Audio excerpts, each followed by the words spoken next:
Sugar City Morning Show. Good morning to one and all. What a beautiful morning. What a beautiful, beautiful day.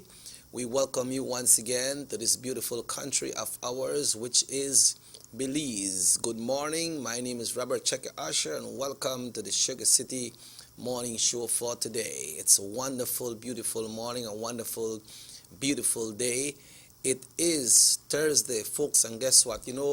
Early in the morning when you wake up and you hear the birds singing, you hear the chicken there, you hear the rooster, the crow, you see the animals going around, it feels so great to know that we can have so many surroundings, but especially when you feel the heat so strong in the morning, then that's a sign of a very hot, hot day.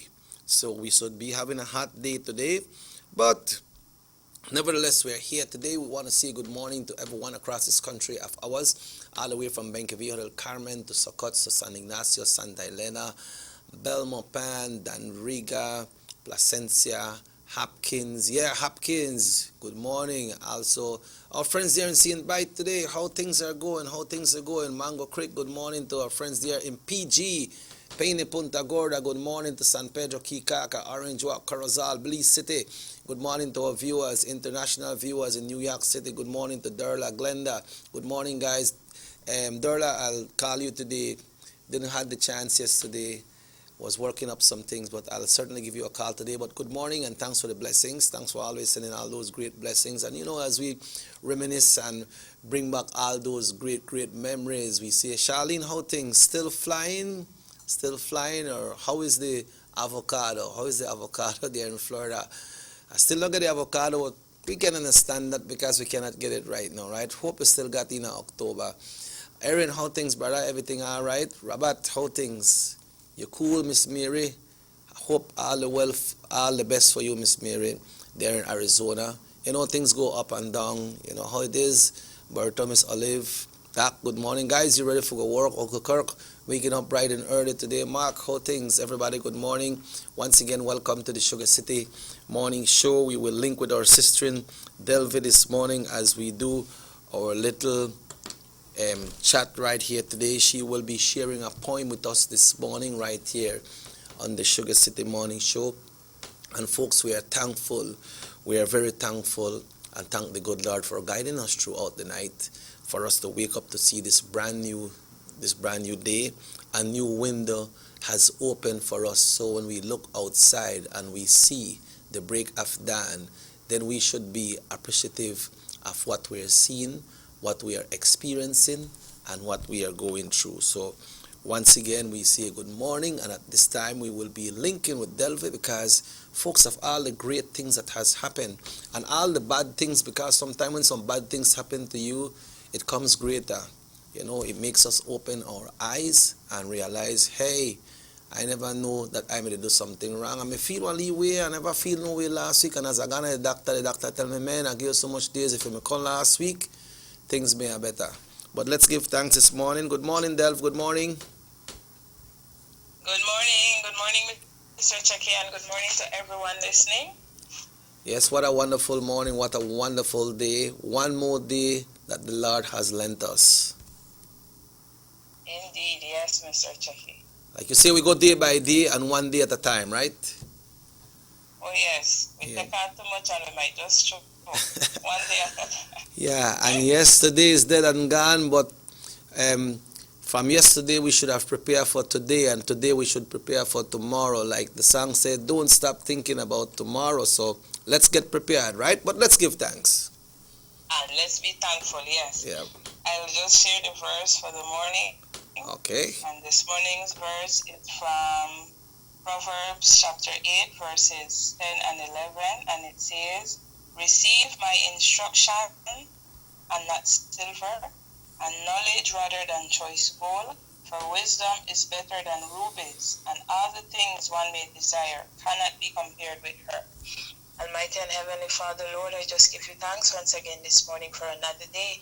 Thank you for blessing us with life, oh Lord. Thank you for protecting and keeping us throughout the night. Thank you for the energy and the strength that you bless us, Lord, to even get out of bed. Lord, it is a blessing. And today, oh God, as we commence this day, as this show is being started, I just pray, oh God, for just your divine presence experiencing and through it.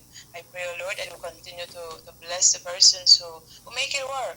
Thank you for filling them with life, with energy, and that passion, oh Lord, to get up every morning and to do what they do. And I pray, oh God, for every person who may be listening, I pray, oh Lord, that they may be encouraged this morning to know, Lord, that you alone are God, and you are still interested in us, that no matter what it is that they may be going through, that you, oh God, have a plan and a purpose for every person you are not through with yet. So I just pray for your continuous blessing, your guidance, oh Lord, and your healing upon us as a people, as a nation. Lord, all this I give you thanks. In Jesus' mighty name I pray. Amen. Amen. And thanks once again. And we thank the good Lord for giving you that courage and that inspiration to share all these great verses and prayer with us every morning. To him be the glory, Mr. Checky. If you not said that the Flores get up, well, I can't get to say or do anything, so to him be the glory. Yeah, I have some friends from the US. They tell me if you give a shout out because they listen, they don't really know who is Delvey, but they know that it's a very strong individual. I tell her she's a strong young lady as well, so then they shout you out from the US girl. All right, it was just a blessed morning to them. I don't know who they are either, but I receive it, and I just pray blessing wherever they are as well. So Yeah, and it shows how things work, like, communication, development, all this social media, internet that we have. It shows how it can work in different ways, and this is a positive way that it's working in, because you're reaching out not only the persons that are so close to us physically, but persons that are far away, but physically they are far away, but in mind and in heart they are so close because we communicate, yes. right? So technology isn't such a bad thing, it's just on what you focus it on, what you use it on. So Yes, that's true, but we have some idle minds who always try to get into things and look at it and try to put it the other way, Yeah. But all we can do is to continue praying for everybody, for us to try to do the right thing, Yeah. Just one day at a time, being each other's keeper. Right. Okay, so it's Thursday and we got poem, right? And I am ready with it. And this morning I have this one, which is entitled, Like the Weaves on a Straw Basket. Okay, all right, let's go then, let's do it. All right, it goes like this. Finely picked was every straw and cut out perfectly to suit, laid out on the workman's table. Each straw he does pursue. He picks them up one by one as he gets ready to weave, one against and through the other until the final product is conceived. Pressed down and shaken together does he criss and cross every vine, each so different but equally important, and he diligently intertwined. There's noise and crackling as the straws at times have to be bent, but he holds on to this masterpiece on which endless time he spends. At times there is a breaking as the straws sometimes scrap, but he who holds it together reinforces it right back. Normally a stronger version, as that basket is purposed to hold, like a baby Moses, Hebrew, who grew up among riches and gold. The many leftovers after Jesus fed 5,000, indeed they were 12. In the same likeness he weaved intricately together, if we care to delve into his gospel and to experience the joy of being in his presence. Wondering why alone you can't put it all together? It is no coincidence. He weaves us together.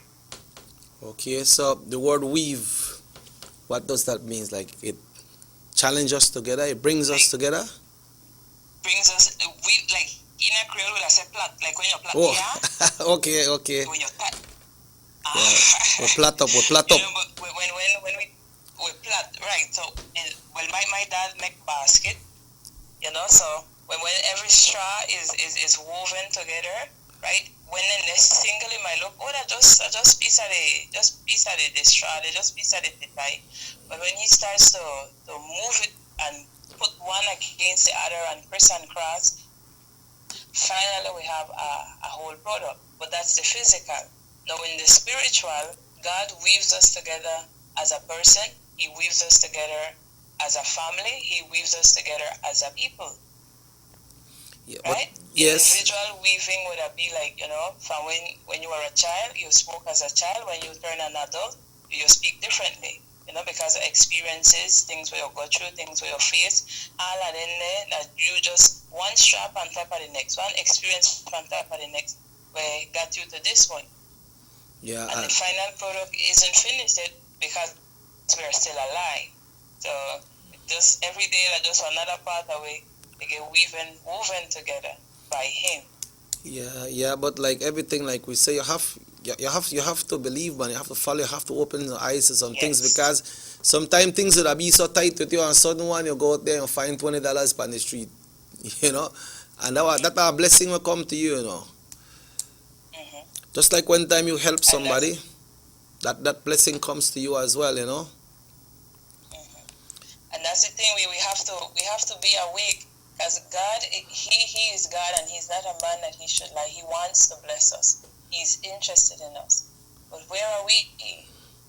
Where are we? Are we repenting? Are we humbling ourselves? Are we surrendering ourselves to Him? Are we making ourselves available for Him to use us, to have His way in us? And then those are personal questions, that will help to develop a personal relationship with Him.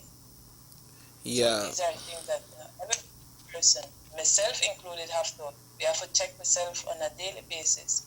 Am I humble? Am I listening to what God is telling me? Am I praying? Am I reading the Bible? Yeah, because sometimes man ask, man, why this happen to me? Why me again? Right? But you might not know what the other person beside you is going through. Everybody have their own challenge. Everybody have their own world, right? So you need to learn to realize, learn to accept, and most of all, learn to believe. To believe, to have faith. Yeah. Well, in God. Then the last time we had a discussion on faith. You can have, some people have faith in money, some people have faith in their family, but the greatest faith that we can ever have, that we need, is to have that faith in God. Because one day we family going, one day we are left all of the house and all of the money. Then at that end, which direction we're going? Yeah, if we don't live a life that is pleasing to Him, then we cannot expect to live with Him. Yeah. But is it that only when you fall in on the issue or something you could say have faith? Because I remember way back when the late George Roland, and they used to have some other persons too. We used to have the Land Rover. We used to go to Cookie Tree for Easter. Then got a place when they call Bashaul. But before you reach it, they got a lot of white sand. And sometimes the Jeep might turn off, and then people lay in there. But then the time they got a crank when they put in the front of the vehicle and shove it through and leave hole so on it. I don't know if they're on the shaft they put it, but they turn it wrong until the thing start, right? And you hear most of the people in the vehicle say, have faith, man, have faith and start. Because night they come in, then they used to tell you like have faith, Tiger not catch you, don't pass Tiger camp, But you don't just use that for you shouldn't just use that for convenience, right? No, we should not. Yeah. We should not, and I am glad that you pointed out. We should not just use it for convenience. A lot of the time when things go smooth, we good. Now when things turn over and then hand and foot go in the air, Lord help me. It is supposed to be a daily, and it goes back like, you got your wife at home. If only when you're hungry you talk to your wife wants to say that we having that only for when you're hungry or whatever you want to me. Yeah, say what go on, man. Only want you to talk to me, man. What happened to the other time? What go on? Okay. Right. You speak to her, you check check on her, is she okay, stuff like that, that is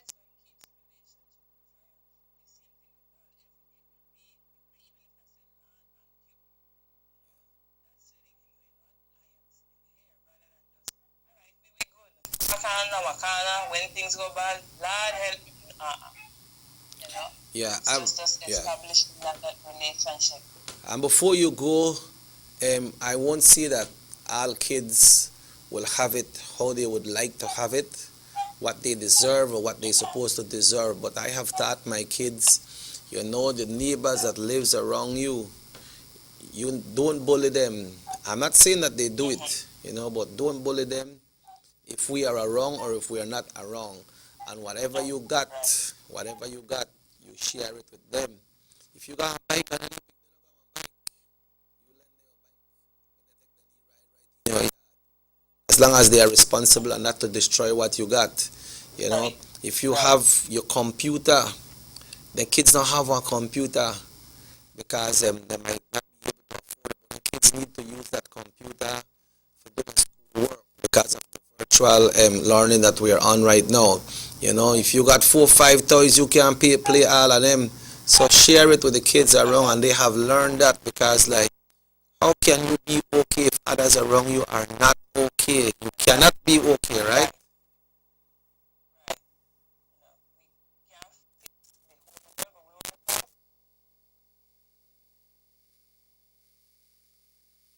Others. So when you get an opportunity to be a blessing, you be a blessing. Right, and when you do things and you could say, man, you know what? Things been tight, but for the past 2 weeks we did make it, so make we continue to try and make it. But it's a blessing that came upon you for doing the things that you are doing, right? But right. Once again, Delv, thank you so much.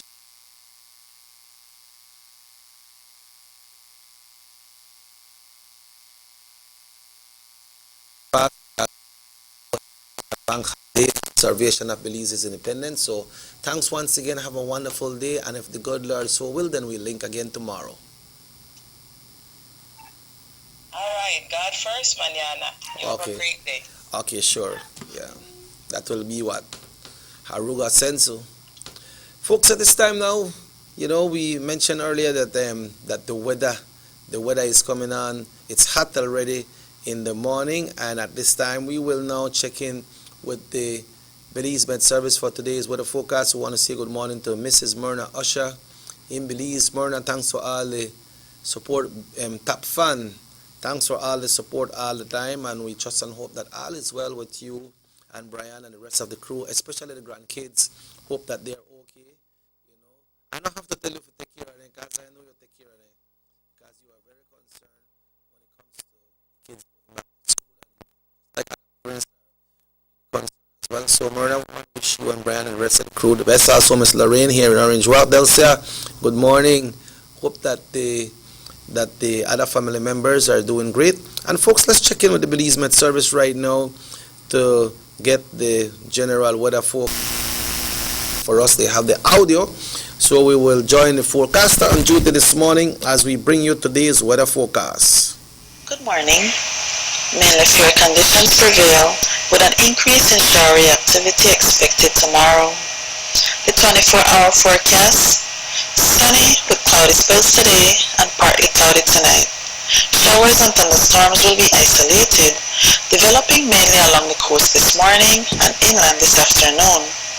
Then, showers and thunderstorms will be isolated at first, mainly over southern districts and increasing along the coast tonight. High temperatures today will reach 90 degrees Fahrenheit along the coast, 96 degrees Fahrenheit inland, and 82 degrees Fahrenheit in the mountains. Low temperatures tonight will be 76 degrees Fahrenheit along the coast, 73 degrees Fahrenheit inland, and 68 degrees Fahrenheit in the hills. Winds over the open sea will be light and variable, and sea conditions will be slight. Low tides occur at 10:46 this morning and 9:43 tonight. High tides at 5:17 this evening and 4:06 tomorrow morning. The moon will rise at 12:58 this afternoon and set at 12:16 tomorrow morning. Sunset is at 5:46 this evening and sunrise at 5:42 tomorrow morning. The extended forecast. A few showers and thunderstorms will affect most places on Friday, then mainly coastal areas on Friday night. The sarcasm update. No significant amounts of sarcasm were seen over the area on the latest satellite imagery. However, there is still a chance for smaller mats to affect the country in the coming days with minimal impacts. And in the tropical weather outlook, tropical cyclone formation is expected in the North Atlantic, Caribbean Sea, and Gulf of Mexico during the next 48 hours. And this has been this morning's weather report from the National Meteorological Service. Thank you very much, forecaster on duty right there this morning. So folks, like we mentioned this morning that they feel hot already, and it's going to be hot today. Inland we are looking at 96. Remember that song from, I think it's Third World, that did that song that says 96 degrees in the shade. So stay in the shade, folks. Go in the shade and stay in the shade. Keep the kids cool. I know they want to run about and so, but make sure that you check on them and drink them water. We should drink 8 glasses of water every day, But just make sure that you keep the kids abreast. And the animals, remember, if you throw some water upon it, because sometimes we got some dog tie the back of the house, and sometimes we forget that, then they write this on. They need the water as well. Everybody need water. Folks, the time now is exactly 28 minutes already after 7 o'clock. We have Minister Aragon with us right here this morning, and we will be taking a break, and we'll be back after these messages. And when we come back, we will be joined by Minister Aragon, who is the area representative for the Orange Walk East constituency right here in Orange Walk town. So grab a little coffee, grab a little toast bread, get something going, and get back and sit down. We used to call way back, sit down on your settee and wait for us. We'll be back after these messages right here on North Television Channel 10.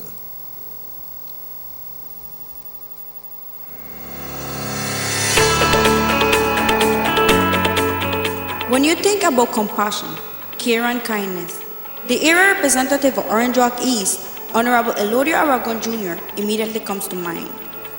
He has demonstrated through dedication and hard work that the people he represents are his priority. His work in Orange Walk East to deliver goods and services has been never-ending. Infrastructure, streets, water, land, social assistance, sports, and education are areas in which Mr. Aragon has focused and delivered to his people in the Orange Walk East. Honorable Aragon has lived a life of dedicated service to his country and people with an excellent track record. Orange Walk East deserves the best. So, for continued development, vote for Honorable Elodio Aragon Jr.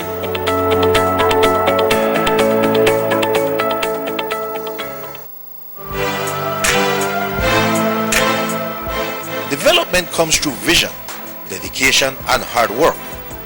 These qualities possessed by Honorable Elodio Aragon are in full display as he embarked in a project to open new streets in Carmelita Village. This will allow access to new landowners to their own little piece of the jewel. Honorable Elodio Aragon Jr. and the government of Belize, leadership that works.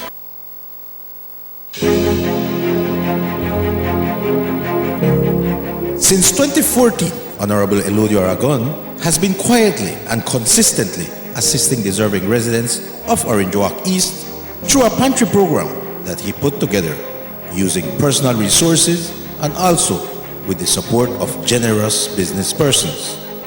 It started with the distribution of 100 packages per month and has now doubled to 200 packages per month. The packages comprise of rice, beans, flour, and sugar, which are staples in any household and a great help to the recipients. During the state of emergency in the month of April, Honorable Aragon also prepared and delivered 3,000 food hampers to residents of Orange Walk East. In the first instance, 1,500 parcels were delivered, followed by 1,500 more 2 weeks later. This was done because Mr. Aragon was aware of the hardships some of the area residents were going through due to the COVID curfew. This is a man who cares. Honorable Elodio Aragon Jr., with you always.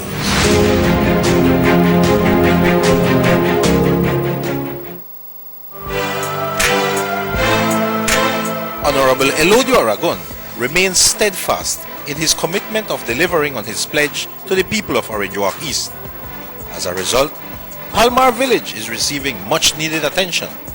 The main street that passes through the village, which has been eroded due to rains and use over time, has been upgraded by your area representative and the government of Belize. Street works will be ongoing in the area. Honorable Elodio Aragon and the government of Belize. Leadership that works.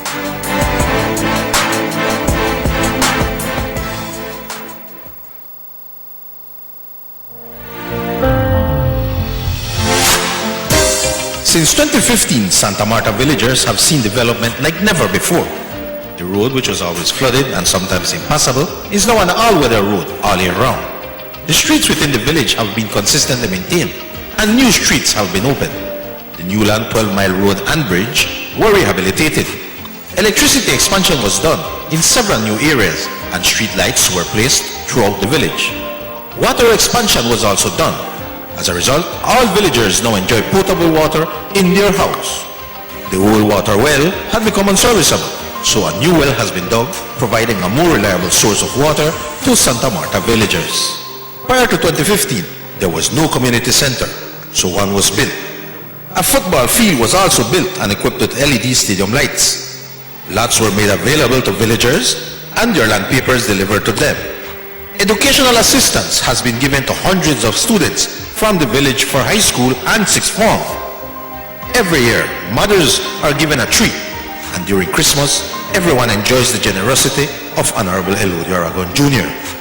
In times of disaster, Mr. Aragon has always been there for the people of Santa Marta.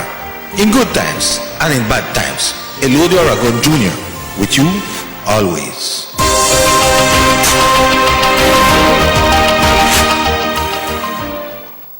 On election day, let's make the right choice. Re-elect Elodio Aragon Jr. With you always. Leadership that works. Representing Orange Walk East. Because our future matters. Not even a question who may voting be.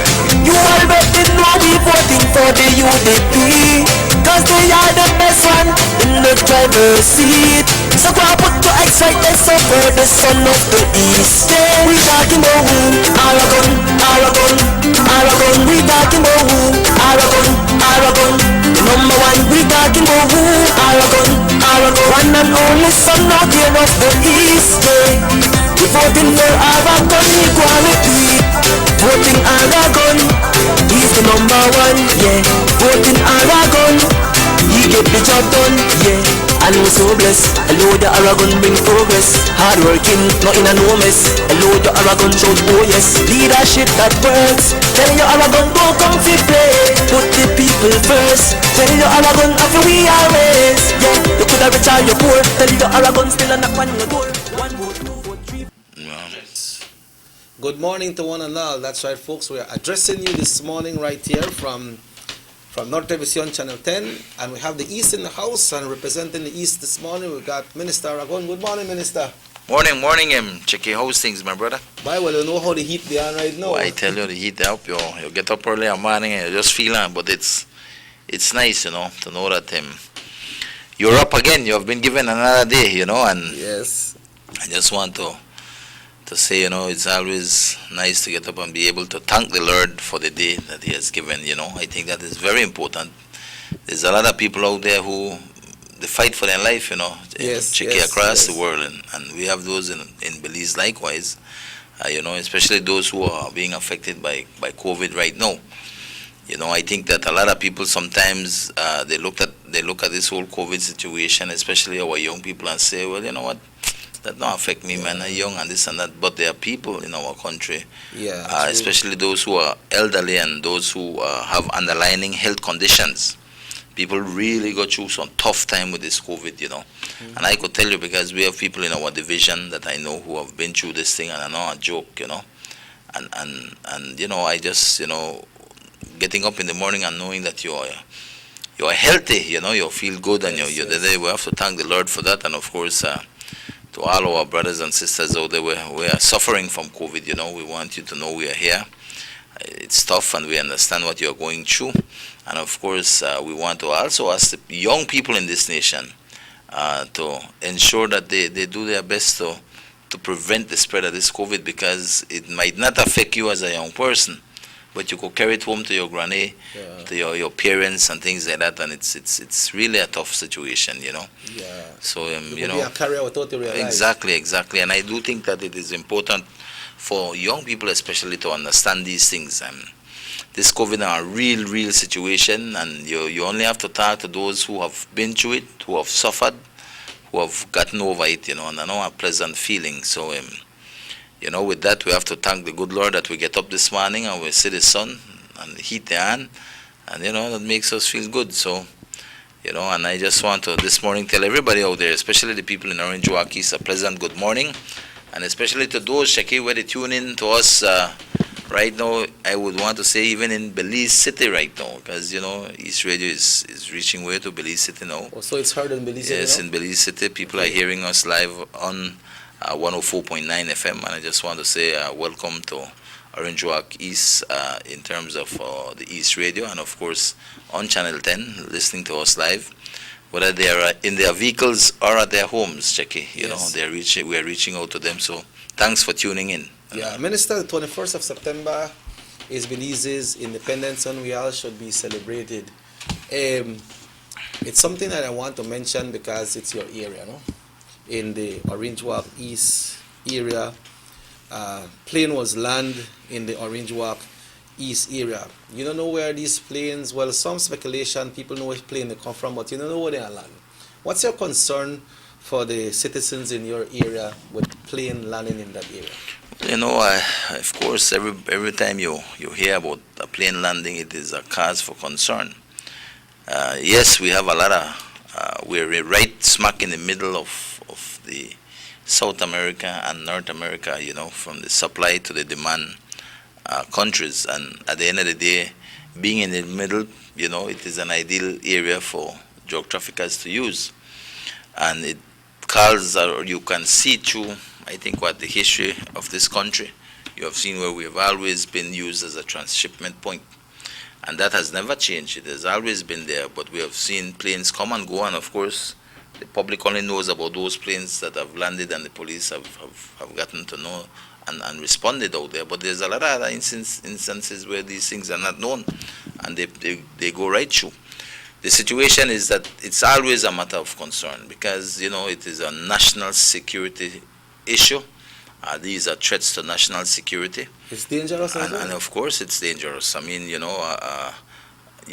all the stories that you've heard out there in terms of people, in terms of planes landing, drugs moving. These are dangerous situations, and of course these are the kind of things that I think that no country would want to have to deal with. But it is a matter of fact that Belize is a transshipment point. It is where it's right smack in the middle of this, of the demand and supply country. So it is and will always be a place where drug traffickers use to try to get their drugs to the United States now or Mexico. But the challenge right now is it's not an easy thing. This country is huge. I know the personnel from the Ministry of National Security in terms of the entire apparatus, whether police, Coast Guard, BDF, they always have a challenge to deal with these situations. I know that for me, as a ex-police officer that understands these things, will tell you that it is a serious challenge to national security. We can always see what has transpired in Mexico, in other countries, neighboring Guatemala and all those, where the drug trafficking spins off into violence and all of these things. So a real thing that concerns national security. And definitely every time you hear about a plane lands, it's a concern. Definitely I think the police and the Coast Guard, BDF, they are doing what they can what they have, and I am sure that as time progresses, they continue to be more effective in these interdictions. But again, you are dealing with organizations that are out there that are well funded, Fully equipped. organized, equipped, etc., and they do not abide by the law. So these are some very challenging situations, and I could tell you that it is something that we all, as the national security apparatus, must be concerned about. I know it's always something that we have to focus on and continue to adapt with our strategies to interdict these situations as best as possible. But it's not an easy thing, Checky. And you hear the news where the plane landed in Santa Marta Road. That I wouldn't say that road is isolated fully, because a lot of people traverse that roads. How they use that road at night, and that is a different thing. But the fact is that having planes land there, it's a cause of alarm. Yeah, but Minister, we can see with the corporations from other country, with the Ministry of National Security, Guatemala and Mexico, that it's working. What's the relationship between these countries and Belize? Well, there are definitely good working relationships. I think it's a matter for coordinated effort in terms of these things, because remember, when these planes leave, they are tracked, as best as possible.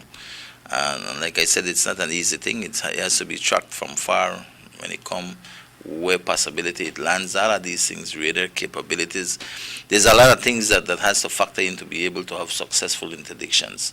And, some are successful and some are not, And this is a serious challenge, I say, a serious challenge to national security.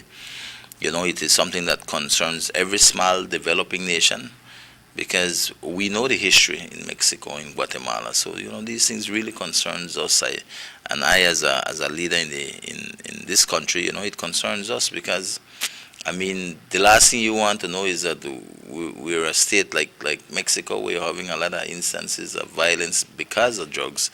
And I think that is the last thing we want to see in this country. But like I said, I know the police and the BDF, the Coast Guard especially, have been really working hard at this thing. Not easy, it's easy for people to say, oh, this happened, that happened. These things happen every time across the countries, especially that are right between the demand and supply countries. Look at Guatemala, the amount of instances you hear about plane land. Mexico, big Mexico, we have one bigger military and thing. They still have challenges, and these challenges don't go easy. They not just appear and disappear. It is something that needs serious work, and I think that the national security apparatus is doing all that it can at this point in time. Well, I believe what they are doing is working in the vast majority of progress, because, Minister, only if these planes are catch, if they are stopped, then we know if they are coming in. Because if you don't catch none, then I figure nothing happen, maybe they are getting away, right? Right. So like you said, the security forces are doing a good job with our counterparts in Mexico and Guatemala as well, no? Good relationship. Right, of course. And it's always a challenge, I think the greatest thing, to combating this is ensuring you have interdiction capabilities, information, intelligence, all of these things lends itself to successful operations. But I do think that these challenges, this will not be the first or the last. I am sure planes out there will be coming, because of the mere fact that we are a transshipment country, in terms that we are right, ideally located below Mexico, beside Guatemala and to the United States. So these are real threats because of your location to a large extent. If you were somewhere else, nobody they bother about you, but you because where you're located is ideal, and it's pivotal for them. It is something that we will have to face with, not only today, but I think for decades to come. Okay. Now, Minister, also the 21st of September was observed as Belize independence, like we said, no? And official ceremonies were held in Belmopan on Independence Day. We saw the new leader-elect with a very good statement, very good presentation. The mayor of Belmopan as well came in strong, and the Prime Minister, but on the opposition side, they start talking about corruption and, things that I don't believe should be mentioned on those days. Yeah. But I don't know if that platform is a political platform as well. I'm telling you something, it's all, if you want to be disappointed, count on the PUP. And I say that why? Because time and time again, the PUP no have no clue as to when to talk, and they don't know for separate politics from anything, because they've always included politics in every single thing that they have done. They don't know when to stand with the Belizean people. They don't know when to move on. They don't know when to differentiate what is when a political time and when it is a time to stand with the Belizean people. And I've always said it, and I will say it again, it is a great shame. That is why I just said, if you want to be disappointed, then you could count on the PUP for that, because I will tell you, September 21st is our Independence Day. It's a day, it's a whole day to understand who we are, where we came from, etc., how we got our independence and all of these things. It's a day to commemorate that special September 21st of 1981, Very important. And when you have the leader of the opposition stand up, and he has always done this, but I think this was like the worst ever that I've seen, heard of him, where he will get up on the 21st of September and just use that like if he's on a political rostrum, Not to worry about the 21st of September, but rather talk about corruption, talk about a lot of things which, to me, that is garbage. That belongs on your political rostrum. You talk about that when you have your public meeting rally with your POPs. You do that when you're there with your party. But on our September celebrations on a national platform, where we are commemorating our 21st day of September, and you get up and he's the last person. That is why I say, one, he no got no shame. The audacity, like I don't know if he live in a bubble or what, but this man, they talk about corruption when he is the worst or the least person to talk about corruption. You know why? Because he has a legacy of corruption. He was the deputy prime minister in the worst corrupt era of the history of this country, Checky. They're not like if you don't know nobody, you don't miss somebody there in the worst period of corruption in this country. You were the deputy prime minister of the PUP. You were part and parcel. Your name have been called time and time again in serious scandals, serious like the BTL accommodation agreement. You name it, your name has been out there. Not talk about land, talk about all these things which are corruption. You understand me? Your name, the out there, like you there all stamped up with corruption. And then you have the audacity, you have no shame to get up on a time like the 21st of September and talk about corruption. And use that platform as your political rostrum. And to me, it was uncalled for. But what you expect from the PUP, my brother? Johnny Briseño can't make one proper decision if his life depended on it. And I not said this jokingly, I say it seriously. Time and time you have heard him making decisions that if he not be prime minister, he'd do this. And all those decisions that he would have made would have been disastrous for this country. He may have opened the airport left to him months ago. You know where we would have been by now? You understand me? The kind of decision making that he makes, I don't know who decides for him or who guides him. But definitely they're not sound decisions. The mere fact that he made that decision to walk out on the National Oversight Committee, to abandon the National Oversight Committee, is as clear to the point that he walked out on the Belizean people. He abandoned the Belizean people. Then he had turned on and criticized the National Oversight Committee man for a job that these people from all walks of the public service are trying to do for this country. And that's not easy. No got no shame, no easy. You know what is to manage this COVID situation? You're looking just at the public health sector in terms of how our nurses, our doctors have to contend with dealing with people who are infected with COVID, man. That's not an easy thing for do. You the managed doctors and nurses who have to deal with this situation, easy. That in itself is a challenge. Looking at the equipment, looking at what next procedures will be put in place, how we will tackle this. We need to open the country, what guidelines must be put in place.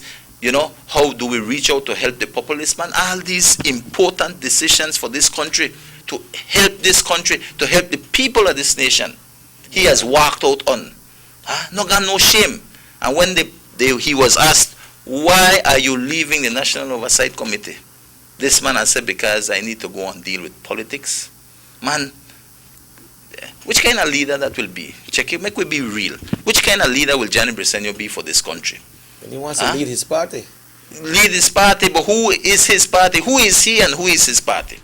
We have said it time and time again. If he has no love for the people of this country, then what kind of love does he have to give to anybody out there? The love he has is for his own political and personal gain, political gain. That is all that is interest to him. Because, man, I don't know any Belizean with a good heart would abandon the National Oversight Committee for no reason at all. You understand me? For no political reasons can trump the desire to help the nation in a time that it is most needed, in a time of pandemic, man. But couldn't him being staying on the Oversight Committee that would have given him more credibility? You know, he's a co-chair. He and the Prime Minister was co-chairing this National Oversight Committee, man. How much more power you don't want to have? So decision making. So it was a good place influence. For him to be. Of course, you there as a new leader to be where you want to be. I want to be the next Prime Minister, man. Make I help with this situation. Make I give my ideas. Make I do this. But instead, he walked out on the people of this country. He abandoned the National Oversight Committee, and that cannot be forgiven. Not now. Because listen to me, you as a leader must always be there for the best interests of your people and country. You put your party and you put your politics on the sideline when it comes to what is in the best interest of this country. But Johnny Briceño has never been there. And the PUP, and I have to say this too, it is not only Johnny Briceño, but it is the PUP, has never been there for this country. And to all the PUPs that are out there right now, listen, the PUP that is here today under the leadership of Johnny Briceño and under the likes of Maureen Fonseca's, the expats and all of them, listen to me. These people do not represent the PUP. They do not represent the same values of the PUP way back then, you know, from George Price days. They are not. And this is the reality. People always say, but we need to look at give the PUP a chance, give the PUP a chance.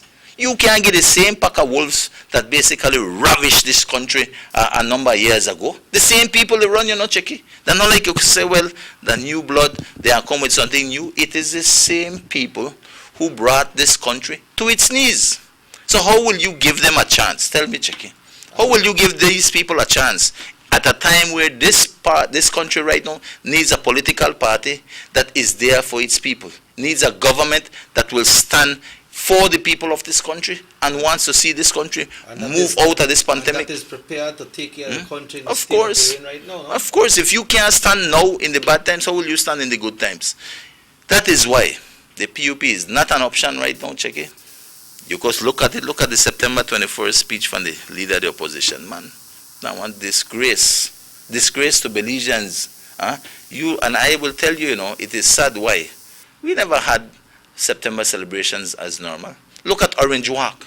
Look at Orange Walk. Not even the commemoration with the ceremonies. We could have at least had the ceremonies out there, you know. The BDF could have come out. Of course, you could have a couple BDFs out there, 10 BDF to commemorate this. We could have of course, we could have had the flag raising. We could have had the speeches. But what did the PUP do? What did the mayor do? He opted for not to have nothing. You understand me? And just to have a political showdown in terms of with him and Johnny Briceño out there.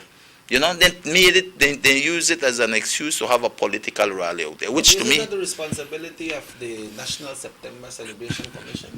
Listen to me, he's the mayor. He's the mayor. You know, he could have made the way he wanted because he's the Prime Minister of this town. You know? And my thing is this, is that to me, I would have wanted to know that at least with you large company, but you do one little thing for commemorate it, symbolic of our day of independence. And that never happened. Well, no problem, it didn't happen. But my thing is this, man. When you look at Johnny Briceño representing the entire PUP, you know, and going on national, on the virtual flag 21st day of September, and give one speech like that, man, it's sad. It's sad for know that this is the kind of leader opposition that this country has, you know. This is the mentality of the man who wants to be at the helm of this country. And all he has to do, all he does for that September is talk about corruption. That are like him truly the spit in the air and it drop back on the face because if anybody is to talk about corruption and we sit down and talk about the entire history of Briseño in this country, check it. I mean, we have a long day. You know why? You could start from when they had Joe Briseño running. And I young, but I not too young neither. When they used to call on Joe Diesel and all of these things. The whole of folks out there remember why they used to call on Joe Diesel. The history of corruption within the Briseño family, man, come on. That are no news. Check it, not in this tongue of ours. Everybody knows these things. You know, so for him to get up and talk about corruption, man, to me that may sad, that may shame and disgrace. He should have gotten up and spoken on other things, man. He's running for election, you know, he can get up and talk about, you know, certain things and that, but for get up and just blast the government at every little chance he got, to me, was uncalled for, not on a day like September 21st. Do that by your rushroom, do it by your Fiesta Rag talk show. That is where he could have done these things, you understand me? But I guess, what do you expect from the PUP leader of the opposition who abandoned the people on the National Oversight Committee, who can't make up his mind when it comes to the ICJ issue, whether maybe yes, no, he can't make up his mind. And all the major decisions that have had to be made in this country, I could bet if you want to lose, side with Johnny Briseño, because at the end of the day, that is all that he has done. He has never made the right decision, not for his party and not for his country. You know? Presidents were expecting the Prime Minister to come back and rebut. Yeah. The Prime Minister never got along that road. The Prime Minister, that is true leadership, my brother. This is what I've always said. If you listen to Prime Minister's speech, you know, Prime Minister just basically sum things up and, you know, he's moving on. You know, and then he has allowed the party leader-elect, Honorable Patrick Faber, then to come in with his speech. And Patrick Faber basically, you know, I think very in terms of saying where we have been, how we have come here, and where we are moving towards. You understand me? Looking towards. I think it's a wonderful speech, because at the end of the day, this country needs hope. This country needs somebody who could say, you know what, this is... You don't want somebody to get up and just attack corruption, and he is the epicenter of corruption in this country when it comes to politicians. Come on. You understand me? Check it. This is the difference in leadership, and you can see that. You can feel that. And definitely, you know, to me, I think, you know, overall our September celebrations, you know, this is the first year I've ever experienced September like this, and I hope it's the last, because, man, September celebrations is a festive month for Belizeans, both home and abroad, and we want that feeling. We want to be out there with the crowds. We want to, you know, and this entire pandemic has not allowed us to do so. And I know a lot of our Belizeans, you know, really miss this September 21st. You know, I for one never, since there was no ceremonies and that, at least we try to send out some music to our people. You know, we gone wrong and try get at least September 21st feeling. You know, but nevertheless, like I said, Checky, you know, it is what it is, and we must understand right now what we are going through. We're going through a serious pandemic. You know, a lot of people might say, oh, well, this pandemic, it is serious, Checky, because people out there are contracting this COVID-19. People have lost their lives. We're there, up to 22 persons or 20 persons who have died in this country. We have a lot of people battling COVID as we speak at KHMH and other places, you know. People might say, oh, well, because they don't really know it. You don't really know the impact of this thing until you know you have a family member or you have somebody out there who is suffering, a friend. Then you realize how serious this thing is, you know. Well, Minister, we'll take a break. It's now exactly 8 o'clock. 8 o'clock. Good morning once again to the folks listening to the East Radio 104.9 right here in Orange Walk and in Belize City as well. We say good morning to you, Minister Aragon and Robert Cheque Usher. We got the East in the house this morning, also right here on North Television Channel 10. When we come back, if you'd like to join in our conversation, you can kindly call us at 302-2170. That's 302-2170. Or you can send us a text message at 600-5769. You can do it with regular text or via WhatsApp. So Minister Aragon and Robert Cheque Usher will be back after these messages right here on North Television Channel 10.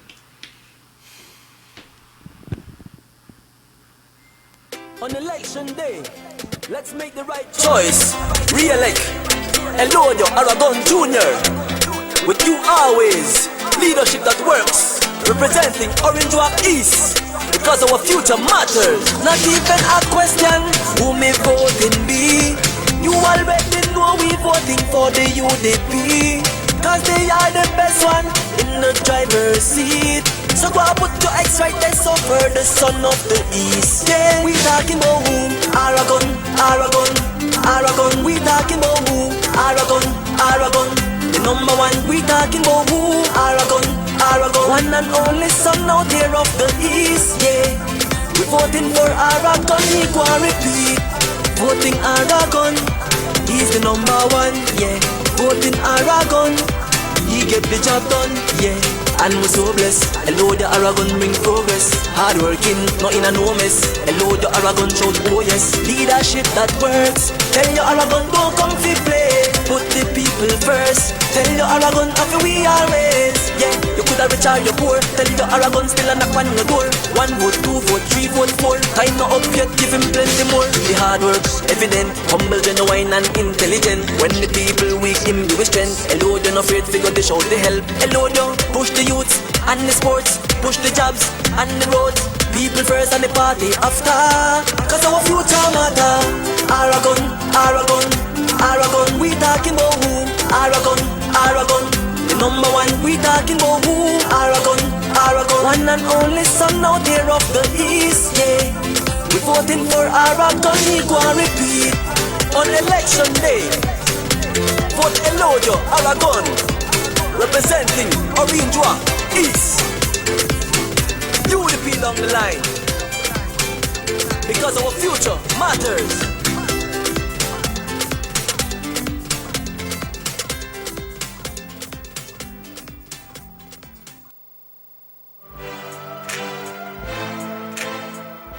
Development comes through vision, dedication, and hard work. These qualities, possessed by Honorable Elodio Aragon, are in full display as he embarked in a project to open new streets in Carmelita Village. This will allow access to new landowners to their own little piece of the jewel. Honorable Elodio Aragon Jr. and the government of Belize, leadership that works.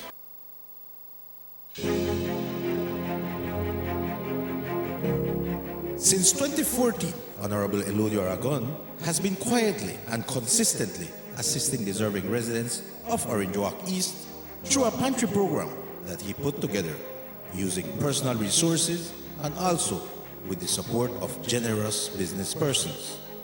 It started with the distribution of 100 packages per month and has now doubled to 200 packages per month. The packages comprise of rice, beans, flour, and sugar, which are staples in any household and a great help to the recipients. During the state of emergency in the month of April, Honorable Aragon also prepared and delivered 3,000 food hampers to residents of Orange Walk East. In the first instance, 1,500 parcels were delivered, followed by 1,500 more 2 weeks later. This was done because Mr. Aragon was aware of the hardships some of the area residents were going through due to the COVID curfew. This is a man who cares. Honorable Elodio Aragon Jr., with you always.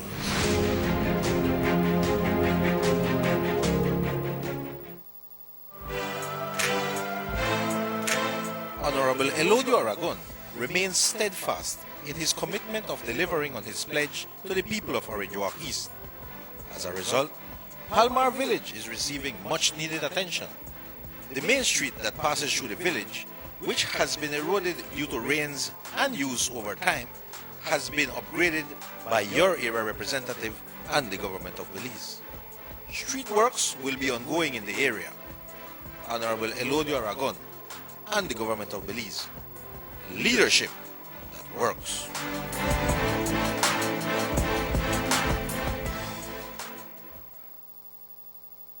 On election day, let's make the right choice. Re-elect Elodio Aragon Jr. With you always, leadership that works, representing Orange Walk East, because our future matters. Not even a question who may voting be. You already know we voting for the UDP, cause they are the best one in the driver's seat. So go and put your X right there, so for the son of the east. Yeah, we talking about who? Aragon, Aragon, Aragon. We talking about who? Aragon, Aragon. The number one, we talking about who? Aragon, Aragon. One and only son out here of the east. Yeah. Welcome back to the Sugar City Morning Show. Minister, me don't know football because I can't play football, but some people from Progress and San Jose may text it. And please ask the minister if we got the Aragon's Cup, Christmas Cup. Yeah. Well, I don't know. I have sad news. I don't think that will be possible. Wow. You know, we had one meeting and we were discussing it, but definitely, you know, with what is happening right now, there's no way we could say or foresee that we have this competition this year because of the COVID, you know. Once you have football, when you're bringing players, only you look at the numbers in the terms of players coming together, and you'll be looking at the amount of funds that come out there. I don't think it'll be possible. So this year, the committee decided, based on what is happening, and we have held out a long while hoping that things would have gotten better, but things don't get better right now in terms of this COVID. So we have decided that will be cancelled this year. Yeah, because around this time, I'll yes, man. time for kick off, no? Right, but there time we look for startup, for crank up, the first couple of games, And this is something that, we really have it hard with it because it is something that we have done for what I would want to say the last 5 years now. Yeah. We've had this competition, and I would want to say it is the biggest prize competition in the country, right? And I think it's right up there with PLB prizes, or It bring lots of people together. Of course, man, and something good. I think every year it has been bigger and better, and we were foreseeing that this year would have been great. But with COVID, that's something that we just can't put the people at risk in terms of trying to organize an event like this. So to all the football fans out there, to all the players out there, we apologize for this, and we want you to know that next year we will work on that. But this year we just can't do it. I think, sports on a whole across this country has really taken a lick, Even I think the great, the Premier League, I believe, likewise, here no competition, nothing is happening. Yeah. And I think it has a lot to do with the fact that, within this pandemic, Checky, we can't put the nation at risk. So with that, the Aragon's Christmas Cup will be cancelled this year now. Okay, unfortunately. Beyond control. Yeah. Yeah. Also, Minister, you were talking about we know election they come already, and there are so many things tap on you that you need to get done, and it's difficult to get everything done. How is stand with the Sandy Field? Still the work? No, well, yeah, we are finishing up the Sandy Field right now. All we are doing right now, I think the Sandy Field is being painted. Backboards are up, rims are up. It's being painted. I think the bleachers have been painted. And likewise, I think we only have more benches to be put up. These are the pictures. It look nice, man. It look nice. You know what? Beautiful, man. Beautiful. I hear somebody not happy with the color that was used for the bleachers, but I think within politics and some people take it political, but it's a pretty red. It look good. Pretty red, and I like the color. Even the pitch look good. Yes, man. It really stands out in this entire Sandy Field area. So we are doing the minor works. The lights have been up and everything. We have the basketball rims, backboards. Somebody said I want to take down the backboards that we put up. And all the backboards is doing is recognizing the East Sports Committee who work towards getting the backboards for us, And they're also, we are painting we're going to paint the basketball court itself. We have some more paint jobs to do. We have, I think, a number of benches that we are waiting to come so we could put that up. And things, the final works in terms of only the inauguration will be left after this. In this time, will you be able to do inauguration? Well, I'm going to do one. I'm going to do a virtual inauguration out there, and I think we're going to invite maybe not more than 10 people, because that is what the law requires or asks, So we're going to have that out there, and then we're going to do that virtually. I'm hopeful that we can get this and do it late next week, or maybe on the weekend where we can do this.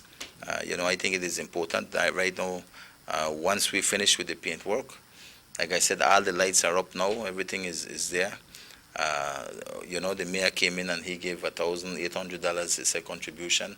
Okay. He paid for the light. Well, he had to pay for the light because If not, I would have taken care of that. The fact is that, jurisdiction. yeah, of I the can't go town, to so- BL and tell BL put up connect light because I don't have the authority in that. It has to come from the town council. So I wrote him a letter and asked him if he can do at least that for the Sunday field, which he has done.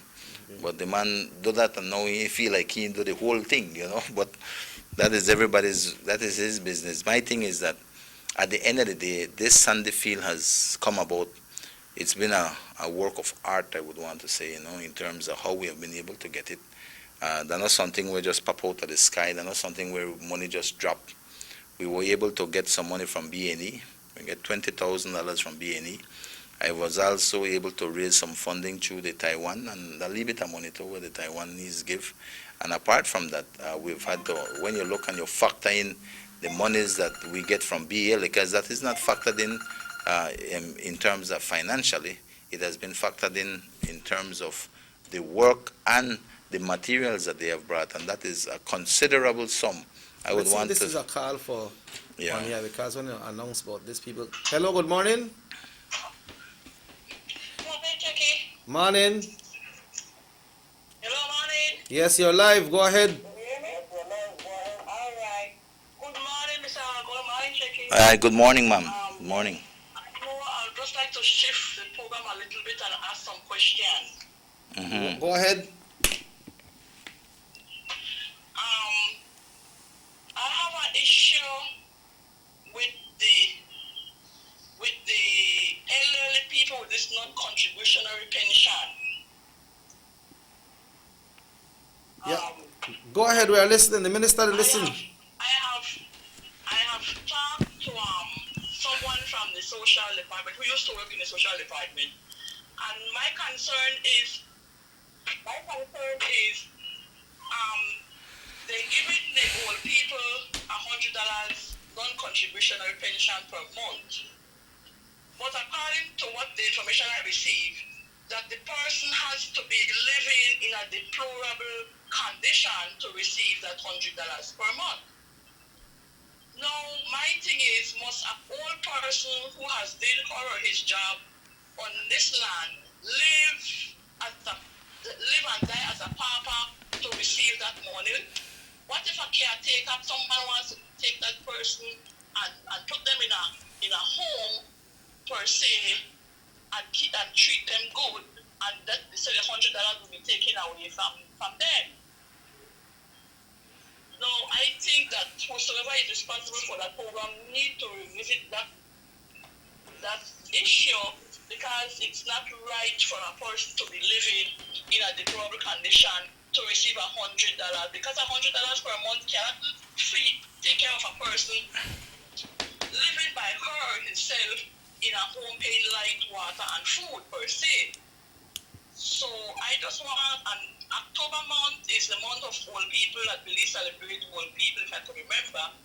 We were in a program with Voice one time which speaks for the old people, and I'm not hearing from these people. These people need to lobby with Social Security to continue. Let's, for example, if I should take an old person and put them in the comfort of my home, that $100 will be taken away from them. That's just my concern, and if you could feedback or Mr. Agon could look into it for me or something, because it's not right. Right. Have a good day, Jackie. Okay. Thank you, Carla.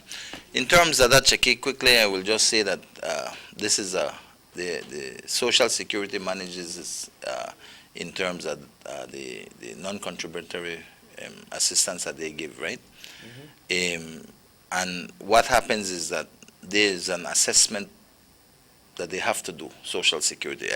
I'm not familiar in terms of the details of how they do their assessment, but at the end of the day, based on their assessment, then they say if the person qualifies for that assistance or not. And what the caller has mentioned, it is something that I think Social Security has to take into account, because, of course, you have people who have all right now on that, and I think they qualify for the $100, not because then they live in a lease cement house. Maybe that's all they have, but they don't have the whole they are managing rent and all that. They're still having serious challenges, and I think that Social Security needs to look at that. If their assessments do not take certain things into account, I think then they need to maybe revise that. But at this point in time, like I said, it is not the ministers or the representatives that deal with this.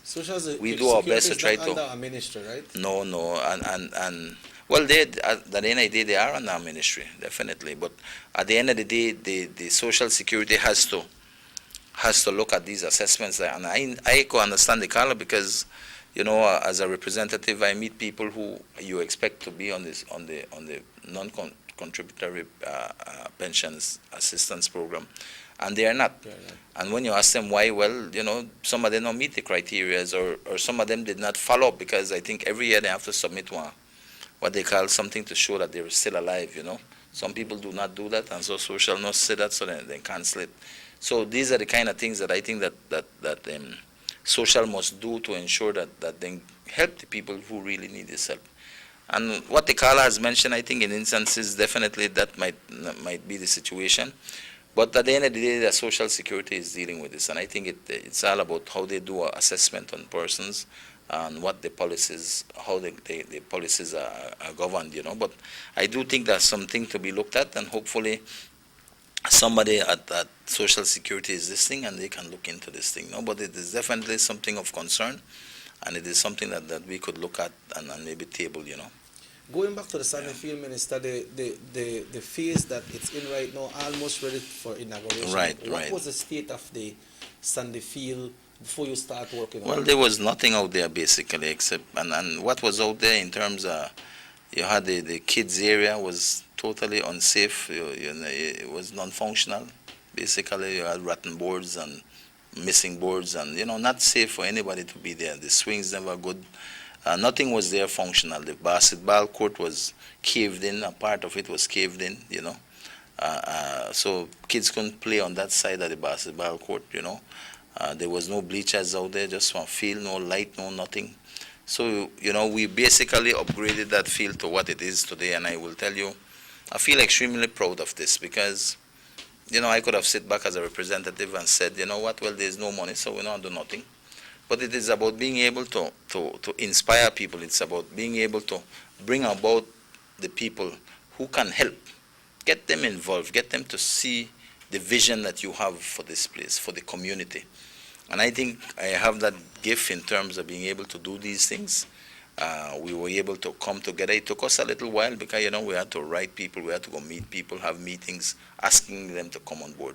And I will tell you, at this point in time, money is scarce. So at that time, the lead helper you get, I will tell you at the end of the day, the amount of money that we are able, if you put that whole project together, it is a good amount of money that has been invested in Sandy Field, right? And I will tell you this because when you look at just the lights, only the lights, we put up 8 lights, of which 6 of them, only 6 of them lights are over $10,000, easy, we put the best lights so we could be fine. When you look at the other, the bleachers itself cost a good amount of money, not even be any money come close to pay for the bleachers, right? And the dugouts.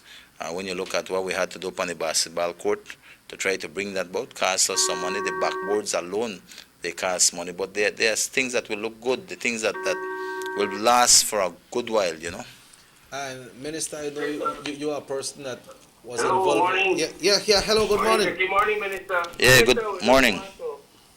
Thank you very much for upgrading the Sandy Field because if you know how it got broken is that in the town board, the tractor ride up there and broke it for the past 4 years and it was left abandoned. And I know that there were many of us who lobbied behind you to get it fixed, no? Yeah. I know, like you rightly said, that it took long, but you finally come out and did it for us, no? Right. Thank you for the hard work and the dedication, Minister. Yeah, man. Keep on doing the same thing because we know the next election you will win and you will keep on working even harder for us in the East. Thank you very much, Minister. Thank you, Carla.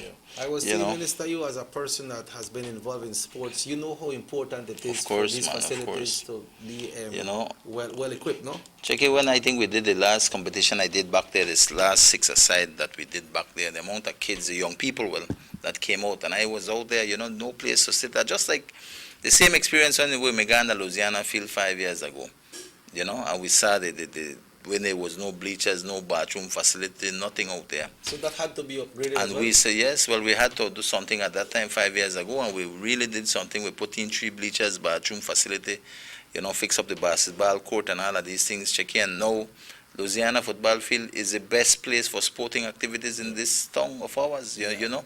And now that I was there last year with the kids with this tournament, and I look at it and I saw the potential of this place, and I said, you know what?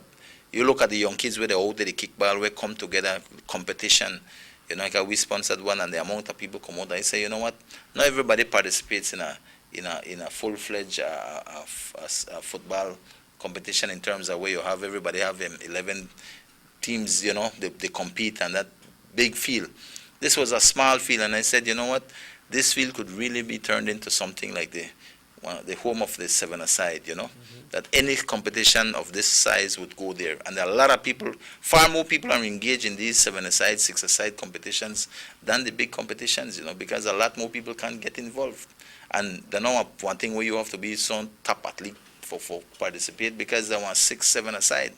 So, and I'm seeing that potential and listening to the young people in that area, and they say, Mr. Aragon, man, with a want something you do, yeah. And I said, give me a lead break and we can get it done. I already envision, I've seen the vision that they have seen, you know. And based on that, I said, you know what, we have to do something. And the truth of the matter is that, you know, there's no monies where they come from government like that for that project. But I said it is something important that the community wants, and I think it is deserving of our young people. It is something positive for our community. And this is, again, goes to what? Improving the quality of life, which is a pillar of my candidacy. You understand me? The 4 pillars in terms of empowerment, in terms of jobs, education, land, and improving the quality of life for people. Those are the things that I really look towards. And definitely when looking at this facility, I said, you know what, we need to do something, and we need to do it now. And so since then we have mobilized, been able to write a number of letters, visit a lot of people, getting them on the buy-in, getting BL on board. And I must thank and commend Belize Electricity Board down here, especially the staff. I want to thank them for the kind of contribution they have done to our community. And I think this is where, you know, very important. They have really come through for us in terms of this Sandy Field project with the posts, putting up the lights, the wiring. Like just the posts and the wiring cost a lot of money, Checky. The labor that they have had to put. So I want to commend BL publicly, and the officer in charge down here. You know, guy is a hard-working person. I admire him for wanting to give to his community. Definitely when you look at B&E came in, not much, but, you know, they don't have a lot of money anyway. You have to understand that the Taiwanese came in with a little bit of money likewise. And apart from that, then we have had to raise the other monies, you know. I personally have put in close to $10,000 out there. You know, and so everything has come together in one way or the other. And I must thank the guys that went out and did some of the work. You know, they never really come and come down with, say, one big price. I don't know contractual work. It is getting community together. They saw it was for awarded cars, came in and assisted us. I must assist and thank the contractor, because I don't think he make no money from this. He must lose and all. But he has come in, Mr. Julian Pat came in because of the vision that he was able to see with me, and he said, I'm going to help you out, don't worry about it. And I am telling you, based on the experience I've had in other projects, but I doubt he make any money. Yeah. And he's always been out there assisting with gravel, sand for us, you know. And so, you know, all of it at the end of the day has been a work of love, you know, and we have come together, and now we are going to realize this sometime next week. I'm going to, as soon as we finish with the works, I have Mr. Huertas doing some benches for us out there. I want to put that up so it look good around the park. Finish up with the touch work, the painting and the basketball court, etc. Putting on the goal post now, adjusting it so it lines up. And with that, I think we'll be ready for the inauguration. You also did some work at the Palmar Field and at the Sports Center in Carmelita as well, no? Yeah, well, we did works there a while back with bleachers and stuff like that. Yeah. There's about 2 villages that left for Mecca put up on the bleacher system. One is Tower Hill, which definitely we want to, what we have done at Sandy Field, we want to take across to Tower Hill. And likewise, we want to do that in Santa Marta and Champion Ridge. So it doesn't matter if it's a small community? No, it don't matter. I think it is important. These are the things where families can come on a weekend, on an evening, sit down, you know, whether somebody is exercising, somebody have a place for sit down at the bleachers. You know, it's good for meetings. It's good for the entire community to come out and enjoy the facilities that are there. And I think this lends itself to improving the quality of life of our people, and it lends itself to our young people for them to be engaged in positive things, Jackie. And I think sports is one of the great movers, just like education. I think that it is important for our community, and these are the kind of things that I have seen and I have worked towards. And I could care less about the noise out there. It is about what we need to get done for our people. And I will tell you, I remember speaking to all the bunch of young people at Sandy Field who say, Aragon, we need this, we need this. I said, give me a break. And it's not been less than I would say, want to say, with if we never had COVID, that may have done a long time ago, but we've been able to do it in less than a year. So I'm very proud of that. Hello, good morning, SugarCity MorningShow live on North Television Channel 10 and the East Radio. Good morning. Morning, guys. Good morning, Jackie. Morning, Mr. Aragon. Good morning. Good morning. Yeah, as you were speaking about the Sandy Field and the works that have been done, it is always a breath of fresh air when you see out there, when you go out there, I say community using that field for what it's meant to be. What was there before, obviously, is nothing compared to what is. And it shows that work has been done. Work was done. But prior to this, the mayor who is responsible for parks, he had done nothing to try to improve this community field. He did nothing to even try and chop the place. I doubt he picks up the garbage that is in the drums in that field. Yeah. But now, lo and behold, the area representative went and did what he had to do. He did a magnificent job in placing the amenities in that place. And then, because the mayor was asked to, well, not asked because it's his responsibility to install electricity, and he now wants to claim the entire project. To the point that I saw on Facebook, he threatening to repaint the bleachers, threatening to remove the boards that are there. He did not put up any of those. He did not paint anything. What gives him the right? Because he invested the people's money back into the community, $1,000, $1,100 I get, to put the electricity. What gives him the authority to want to claim the entire project? But there's nothing strange. He did this for the Central Park.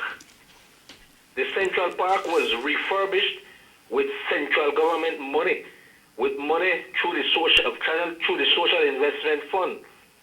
And he was asked to put counterpart funding to the tune of $3,000. And he then claimed the entire project. And not only that, he renamed the park. You know what can be happening in that small brain of his for him to be doing this? Is he think he not a owner of Orange Walk Town? No, man. People even put this young man in a check. And I think the people of Pasadena area and that area there need to be aware what kind of creature they're dealing with. And the moment that he tries to remove anything there, and the moment that he tries to paint over anything, people should lynch him. I hope he go out there go try to do it. You know, I'm not trying to instigate violence, but this is real stupidity that he's engaging in. So that's the way I want to leave you guys with this morning. Thank you very much, sir. Yeah, thank you, Carla. And like I said, Chicky, definitely if anybody goes out there, they'll see the transformation. And I feel very good because we've been able to pull on all sides, everything. Government through Sports Council and everybody who I could have pulled. Little by little, we were able to accomplish some things. And this goes to prove that when we set our minds and hearts to getting something done, Chicky, no matter, we can get it done.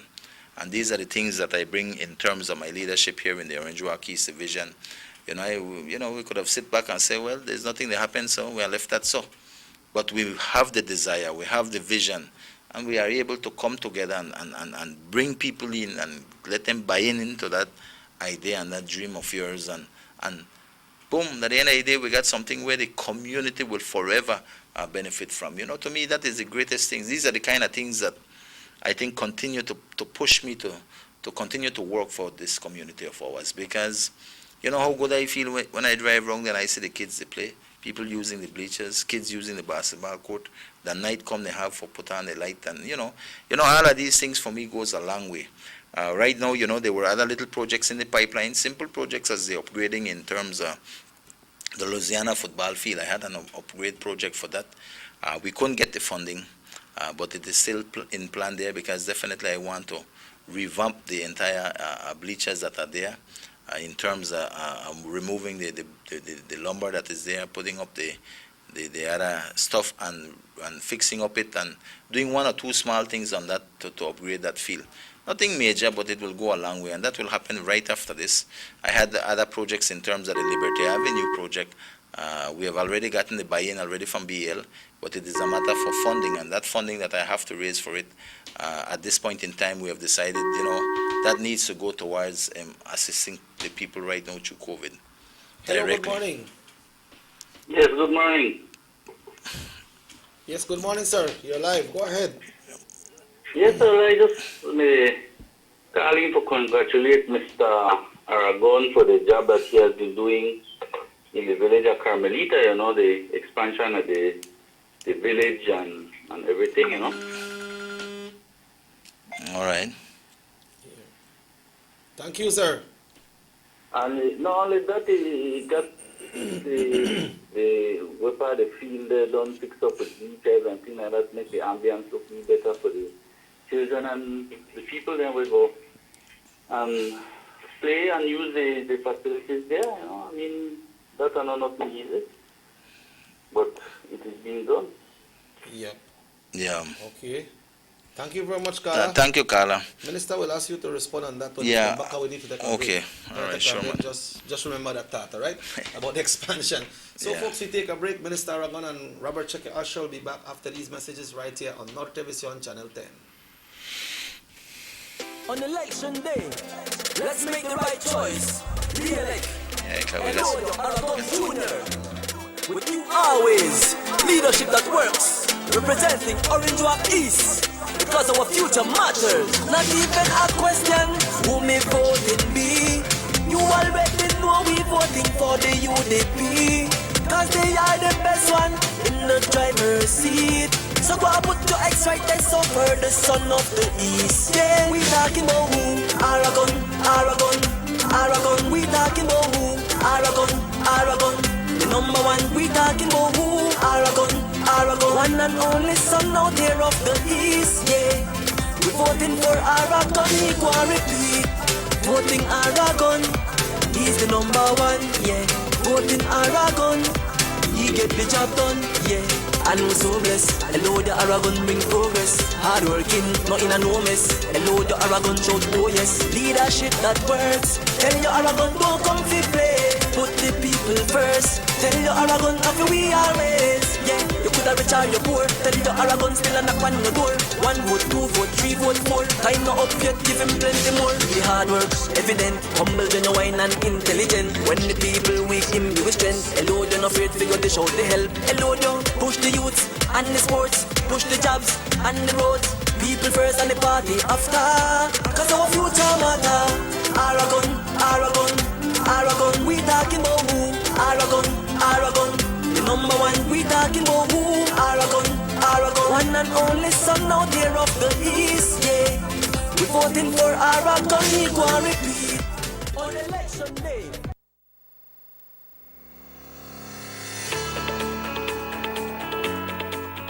When you think about compassion, care and kindness, the area representative of Orange Walk East, Honorable Elodio Aragon Jr., immediately comes to mind. He has demonstrated through dedication and hard work that the people he represents are his priority.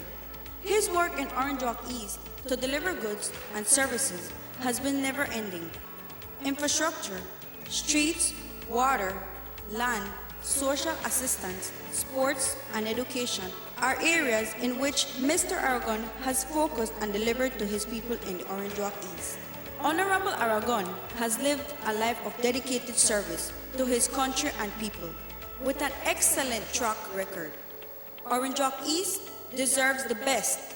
So, for continued development, vote for Honorable Elodio Aragon Jr.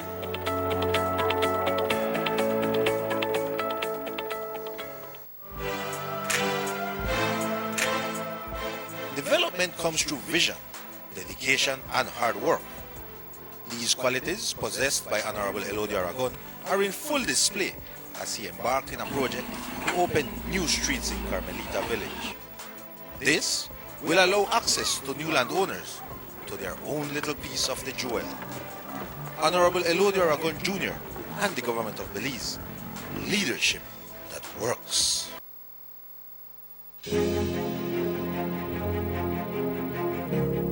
Since 2014, Honorable Elodio Aragon has been quietly and consistently assisting deserving residents of Orange Walk East through a pantry program that he put together using personal resources and also with the support of generous business persons.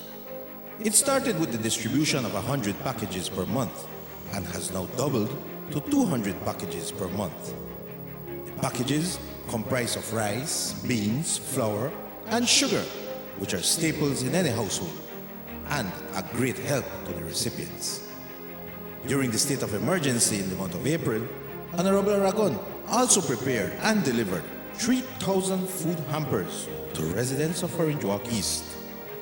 In the first instance, 1,500 parcels were delivered, followed by 1,500 more 2 weeks later.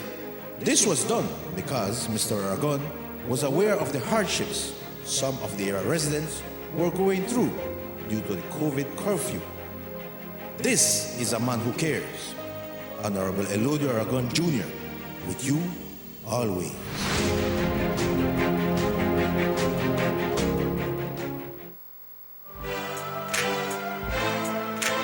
Honorable Elodio Aragon remains steadfast in his commitment of delivering on his pledge to the people of Orange Walk East. As a result, Palmar Village is receiving much needed attention. The main street that passes through the village, which has been eroded due to rains and use over time, has been upgraded by your area representative and the government of Belize. Street works will be ongoing in the area. Honorable Elodio Aragon and the government of Belize. Leadership that works.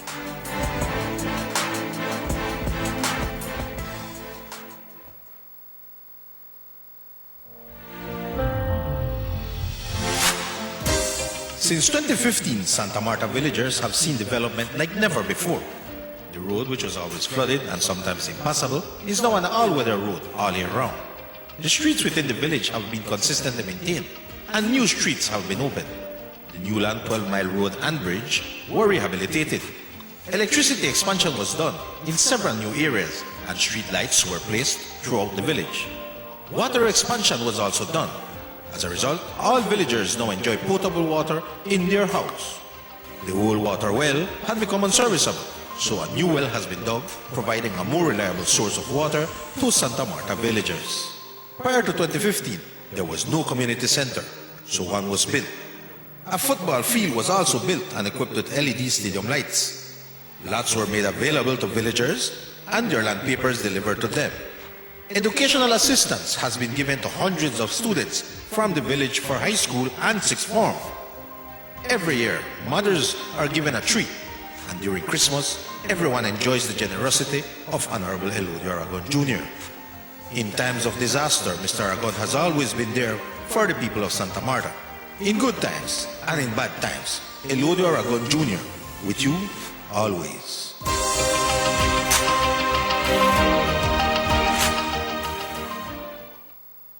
On election day, let's make the right choice. Re-elect Elodio Aragon Jr. With you always. Leadership that works. Representing Orange Walk East. Because our future matters. Not even a question who may voting be. You already know we voting for the UDP. Cause they are the best one in the driver's seat. So go and put your X right there, so for the son of the East. Yeah, we talking about who? Aragon, Aragon, Aragon. We talking about who? Aragon, Aragon. The number one, we talking about who? Aragon, Aragon. One and only son out here of the East. Yeah, we voting for Aragon, we go and repeat. And welcome back to the SugarCity Morning Show live on the East Radio and also on North Television Channel 10. We have the East in the house this morning, folks, and we are discussing with Minister Aragon, who has always been working before the election and keeps on working. That caller commented on the works in Carmelita, I believe. Yeah, well, we have always been working, Checky. Definitely, sporting areas have been an important part of what we do because it impacts the entire community. In Carmelita, we had put up some bleachers there. I think one of the bleachers needs to be repaired, and I think it also needs to be upgraded. So all of these things we are looking to upgrade it for the better.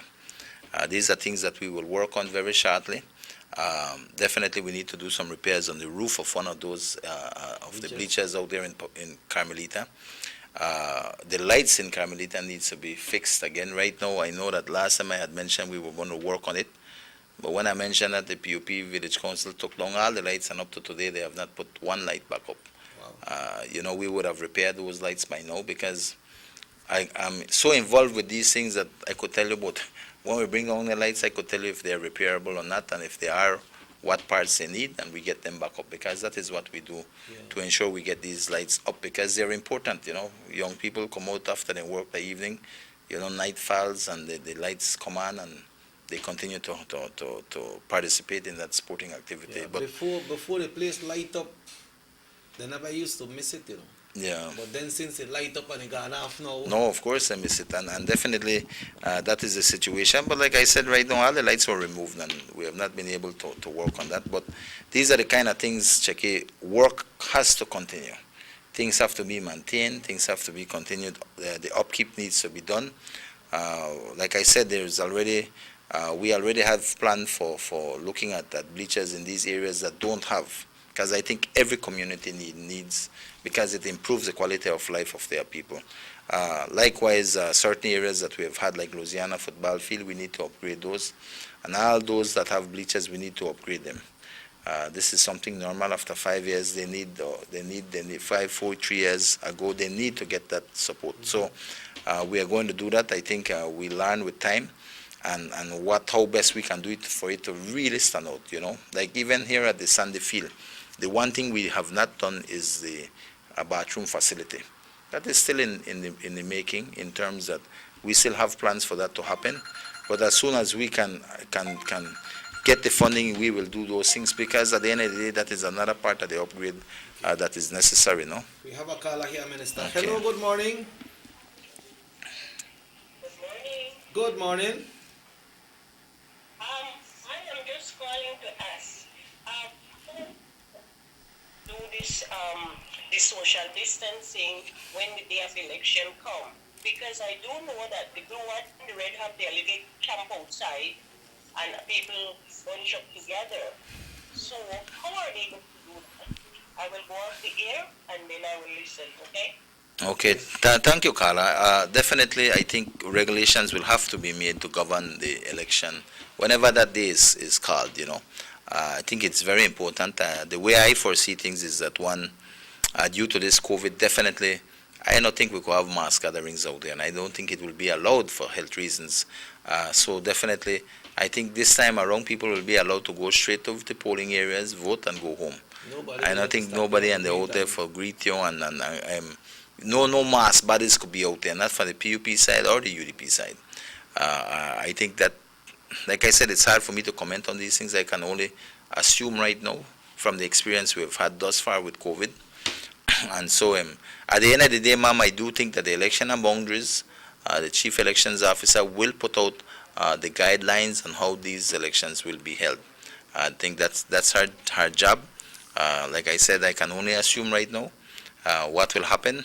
But I guess if we wait, I think very soon, I think as soon as the Prime Minister sets the date, I think the Chief Election Officer, I am more than certain she's already preparing in terms of that, because she has to do that, and I do know that the public will be informed in terms of how that election will be governed during this time of pandemic. No. So, Minister, is that's the way your assumption is? What's your recommendation for us when we go out and vote, to make sure that we have our ID cards with us? Yes, well, of course. I mean, yeah, the normal process. I think what will happen is that elections will be as per normal to a large extent, I think, except in terms of the fact of the new guidelines that will come about in terms of the social distancing. I think no mass gatherings and these other regulations that might be put in place to to ensure that election day is safe and election day goes as smooth as possible. I think those regulations and guidelines will come out from the elections officer, chief elections officer. But of course, as a citizen, when you go vote, ensure you carry your ID so that you move faster through the line. Yeah. Something that a lot of people are awaiting right now, there will be a sitting of the House of Representatives. Are you speculating that perhaps the Prime Minister might announce a date tomorrow for the election? Well, I know we are having a House meeting tomorrow in Belmopan. I think that at the end of the day, the Prime Minister is the person or the man that will make that call. If he so does tomorrow, then the nation will know. I don't think it's. I think everybody is to a certain point alluding that it might be. But at the end of the day, it is on the prerogative of the Prime Minister on when he decides election will be. But one thing I will say, no matter when they call election, whenever that day comes, I think the important thing is for Belizeans to understand the important decision that they will be making on election day, whenever that day is called. And I do think that Belizeans must sit hard and think on this very keenly.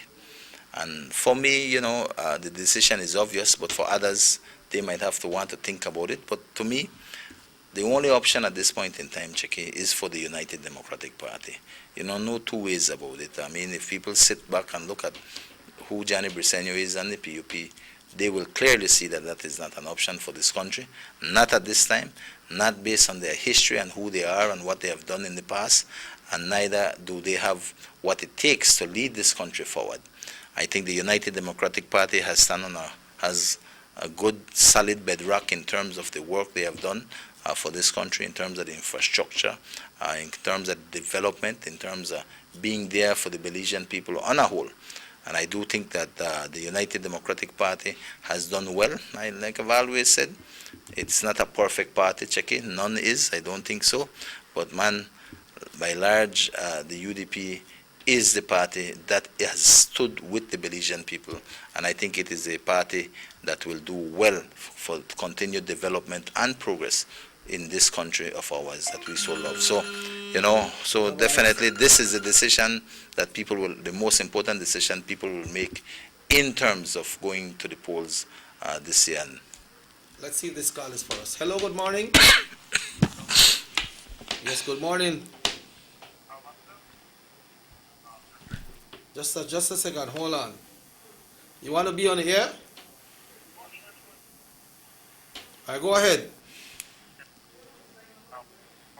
Please call 302-2170 because we're not here to go through this phone. 302-2170, thanks. Minister, politically nomination day is a big day when it comes to the parties. Yeah.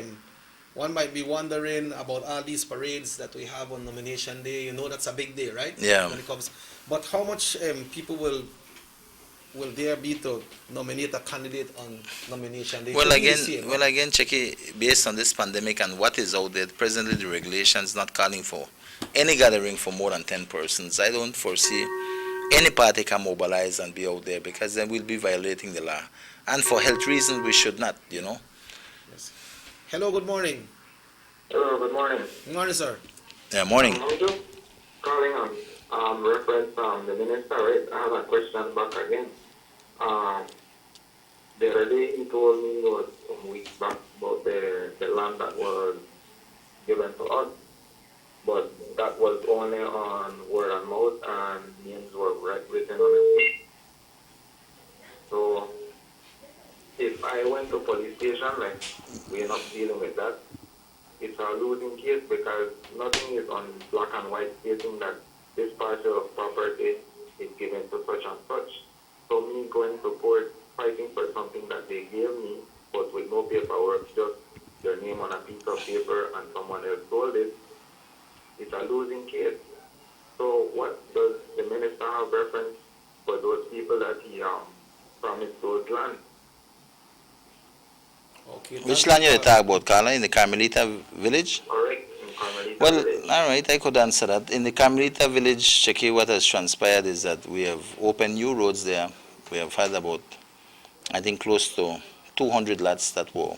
This is about, I think, from last year and a half or more, or you could put it maybe roughly 2 years now, we opened up some roads and we've assisted a lot of people to get land out there. There is somebody in the village who's going around trying to sell people land. Oh. And that is, like I've said, that is a criminal offense. That is obtaining property by deception. If anybody has come through that, they need to make a report to the police station. And I think this scholar, if I don't know, I don't recall who he is personally, but I advised him, nobody can sell you a piece of land. You know, the only way you can get a piece of land is if the minister responsible for natural resources signs and gives you a parcel of land in terms of a legal document, whether it be a lease, whether it be a purchase price, whether it be a title. And what we have done is basically we have a list of all those people who were given lands at that area. We have their names, and definitely we are going to, as soon as we can, issue an official document, because if the land is not surveyed, you cannot issue a document. I cannot issue a recommendation for a purchase price, etc., if you don't have the land is surveyed. You have to have a document, a parcel number, so we can do so.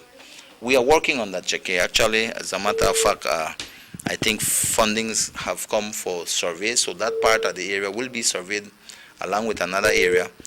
Those things will happen very soon, and once those things happen, then we will issue these letters of recommendation so people can get their land. Like I said, anybody out there who is doing something other than what the plan is, then that person is not doing what It's an illegal it's an illegal act, and whoever has come across that, they can and should make a report to the police.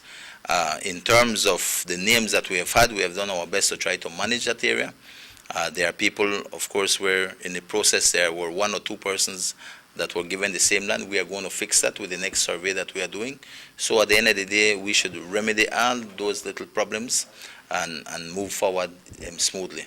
Like I said, whoever is doing any illegal thing out there, whoever that has happened to, they have a right, because if you have given money and somebody has obtained that money from you dishonestly, then that is an offense under the laws of this country. And I've always told people, you have a right to make a report to the police. You understand me? Yes. Because Checky, across this country, a lot of people where a con man will come and try to swindle people out of their money. But definitely, we are working to remedy the issues that are out there, and I'm confident that that will be the case. And I've always told people, if you have an issue, come to my office. We will look, because we have the list of names, we have the sketch, we have the plan. As soon as the survey is done, we will now officially be able to give out a piece of paper. And that is where I think a lot of people are waiting, and we are waiting for that to happen. We have been pushing for the surveys, and as soon as that is done, we'll issue these documents. Hello, good morning. Hello, good morning, buenos días. So, Minister, going back to the domination day, you were saying that you can't go no motorcade and parade and so on. I don't think so, Checky, because, listen, this pandemic is ongoing. I think if you look at the last regulations that came out, you can't have more than 10 persons. Church cannot have than 10 persons. Any gathered restaurants can have more than 10 persons. So I feel that definitely we have to abide by those regulations and rules and guidelines for safety, and thus we won't have those long parades and stuff like that. Hello, good morning. Good morning. Good morning. Mr. Aragon, I want to speak to you. Yes. Yes. What happened to the credit union? I need some money. I don't want to take the fuck around me, you know. You know how you go. The credit union? I need the money today. I don't know. Dawood is Pedro. The credit union closed. But nobody can get money. Yeah. What happened is the credit union, I think they made an announcement. You have to question what happened. Well, I don't know, Carla. I don't know. I don't know what has happened with credit union. Checky, you know why the credit union closed? I understand that the credit union was closed because a couple of the members were positively identified for the COVID, so they are closed right now. Nobody have control over that, Minister. Yeah. You know, even know I never know about that place closed, but I think, well, obviously it's affecting people, People will need to take out their money and things like that, so I don't know what to say, Carla, but I know that this pandemic has impacted a lot of things. I think Public Works, for instance, Shecky, we never mentioned it, but Public Works had about 5-6 cases or maybe more cases where people tested positive at the public works. And so what the public works department did was basically close down operations for 2 weeks. So I think they will finish this week, will be their second week that they have been closed, where no work has been done. So that has held us back in terms of getting some of the roads fixed and thing, and to do some of the work that we want to do, especially in Carmelita. My goal is to get public works out there because we need to open up some roads, we need to dump some roads that people need. And so that work has been held back. Hopefully, I think this coming week we'll be able to get on board back with public works and get these equipment back on the roads and fix it for these people, you know, that need the help, right? Because in our communities, like, and even here in the Orange Walk East Division, we have a number of roads that needs to be fixed, which we are working on. But Chiki, like I said, you know, the COVID pandemic has impacted everything. I mean, you know, what, 2 weeks that public works goes down, people might not look at it, but that's a lot of time, a lot of things where we could have gotten done. But nevertheless, I spoke to Mr. Jones yesterday, and we'll be getting them back up on Monday, he said. So I feel good about that. And like I said, Cheki, you know, it impacts everybody. The poor Carla Carls, I guess he really needs to go to the bank, and credit union is closed. So remember, the Belize Bank was closed already for some days, you know. Minister, I'll quote unquote on this one. He said, Mr. Landy Burns donated a health center here in Champagne Ridge. Right now, we have a strong PUP supporter living in there. Hello, good morning. Hello, good morning. Yeah, morning. This is the talk show? Yes, you're live on it. Yeah, go ahead, sir. All right, yeah, good morning, sir. I just want to big up the Minister Aragon, for the tremendous job. Hello? Yes, go ahead. We're listening. All right, I just want to big up the Minister for the tremendous job that he has been doing in the Orange Walk East constituency, the town part, and the 5 villages that fall under him. He has been doing an exceptional job as Minister of Orange Walk East, and let him continue doing the great job that he's doing. And come election day, he will be victorious again, and you know he will be re-elected as Minister for Orange Walk East again. Yeah. All right. Okay, well, Minister, thank you, Carla. Yeah, really appreciate those words of encouragement. I know you're concerned. You're concerned when it comes to the people's need, but somebody sent a text and says sports is not priority. Yeah. People need to eat. Yes, of course, and that is why I've said the other projects that we had lined up this year we are not doing, because how will I work on other projects when I know the priority is that we have to reach out to our people? And that is why you have seen we have not invested a lot in terms of banners and signs like the PUP. PUP put up so much frames and things because, you know, then they really don't care about the public. And I made it a public. I was on Channel 7. I was here from a long time, from months ago, saying that my campaign will not focus on spending a lot of money on these things because I am seeing the need of our people. And check it, there's nobody out there we can say, I'm going to try best with pantries and stuff for our people, you know. That is a constant thing that I'm doing to the extent that we run out, I have to try find again. And that is the thing I do because I know what this COVID is doing in terms of our people, because I talk to people. I know the hardships people are going when they can't pay their light, when they can't pay their water. You understand me? When they can't find money, they don't have no job or they have been let go. Because I will tell you, despite the tremendous work that government has been doing in terms of the unemployment relief, in terms of the pantry project, there are still people out there who are missed, you know, because nothing is perfect. And definitely those are the people I'm trying to pick up and assist, and we are working on that. The Sandy Field project that we have done, Checky, that has been a labor in the making for quite some time, you know, and we've been able to come together and see through, you know, so they're not like something where we could say, well, that government money or things like that, and whatever funds I come across right now has to focus on our people. And that is why the other projects that we have spoken about is not going to be realized now until after we move, after the election, then we will focus and carry those things out. But for right now, our focus strictly is in terms of seeing how we can reach out to our communities, especially those in the Orange Walk East. That is my focus, to ensure we can reach out to those who support us and they can get the help as best as possible. And even those who don't support us sometimes get help from me. And that is because, Checky, I am here for the people of the division, you know me? That is how I operate. But at the end of the day, I do my best to try to help because I know what people are going through. I see it every day. I engage with people every day. I understand what is happening on the ground. And so definitely that is where we are. And like I said, you know, there are other areas that we would like to focus on, but as soon as things are things get better, we will get to those things, and definitely we have other works that we want to see achieved, and hopefully some of these things come to light. I am definitely right at this point in time, I think that everybody has to do their part. Whether you're a UDP or PUP village council, you have to do your part. But it is sad to know that in certain areas, once the PUP take over, then just destroy rather than support. And a good example is in Champanridge. I think Akara was calling in regards to that, but we could touch that. Hello, good morning. Yeah, I was just calling to big up the Minister Aragon, Junior. Yes, sir. All right. And just showing support to the minister, as you know, as a voter to Toa Hill, and I represent many of the Toa Hillenians. And that he don't have to worry about who we support because he got who we support, all right, unconditionally, all right? All right. Thank you, Carla. Make it keep up the good work on the East. And we at the Toa Hill community, they wait for he continue support, and we look forward to get land, And Right. that's our main concern. Right. We are working on that. Very much. Yes, Carla, thanks. And we are working on those things, Shakan. It will happen quite soon. Like I said, one of the challenges we have is finding the funding for the surveys. And I like to do things properly because once we issue documents and, everything that we have done is straightforward and things like that. So we are working on that for Toa Hill, because I know the history of Toa Hill. I know the situation that they have in terms of land. These are the things, and like I said, even for the people in Orange Walk East Town side, where there's a plan for us to get land for people in the town. That will not happen this year, but it will happen very soon.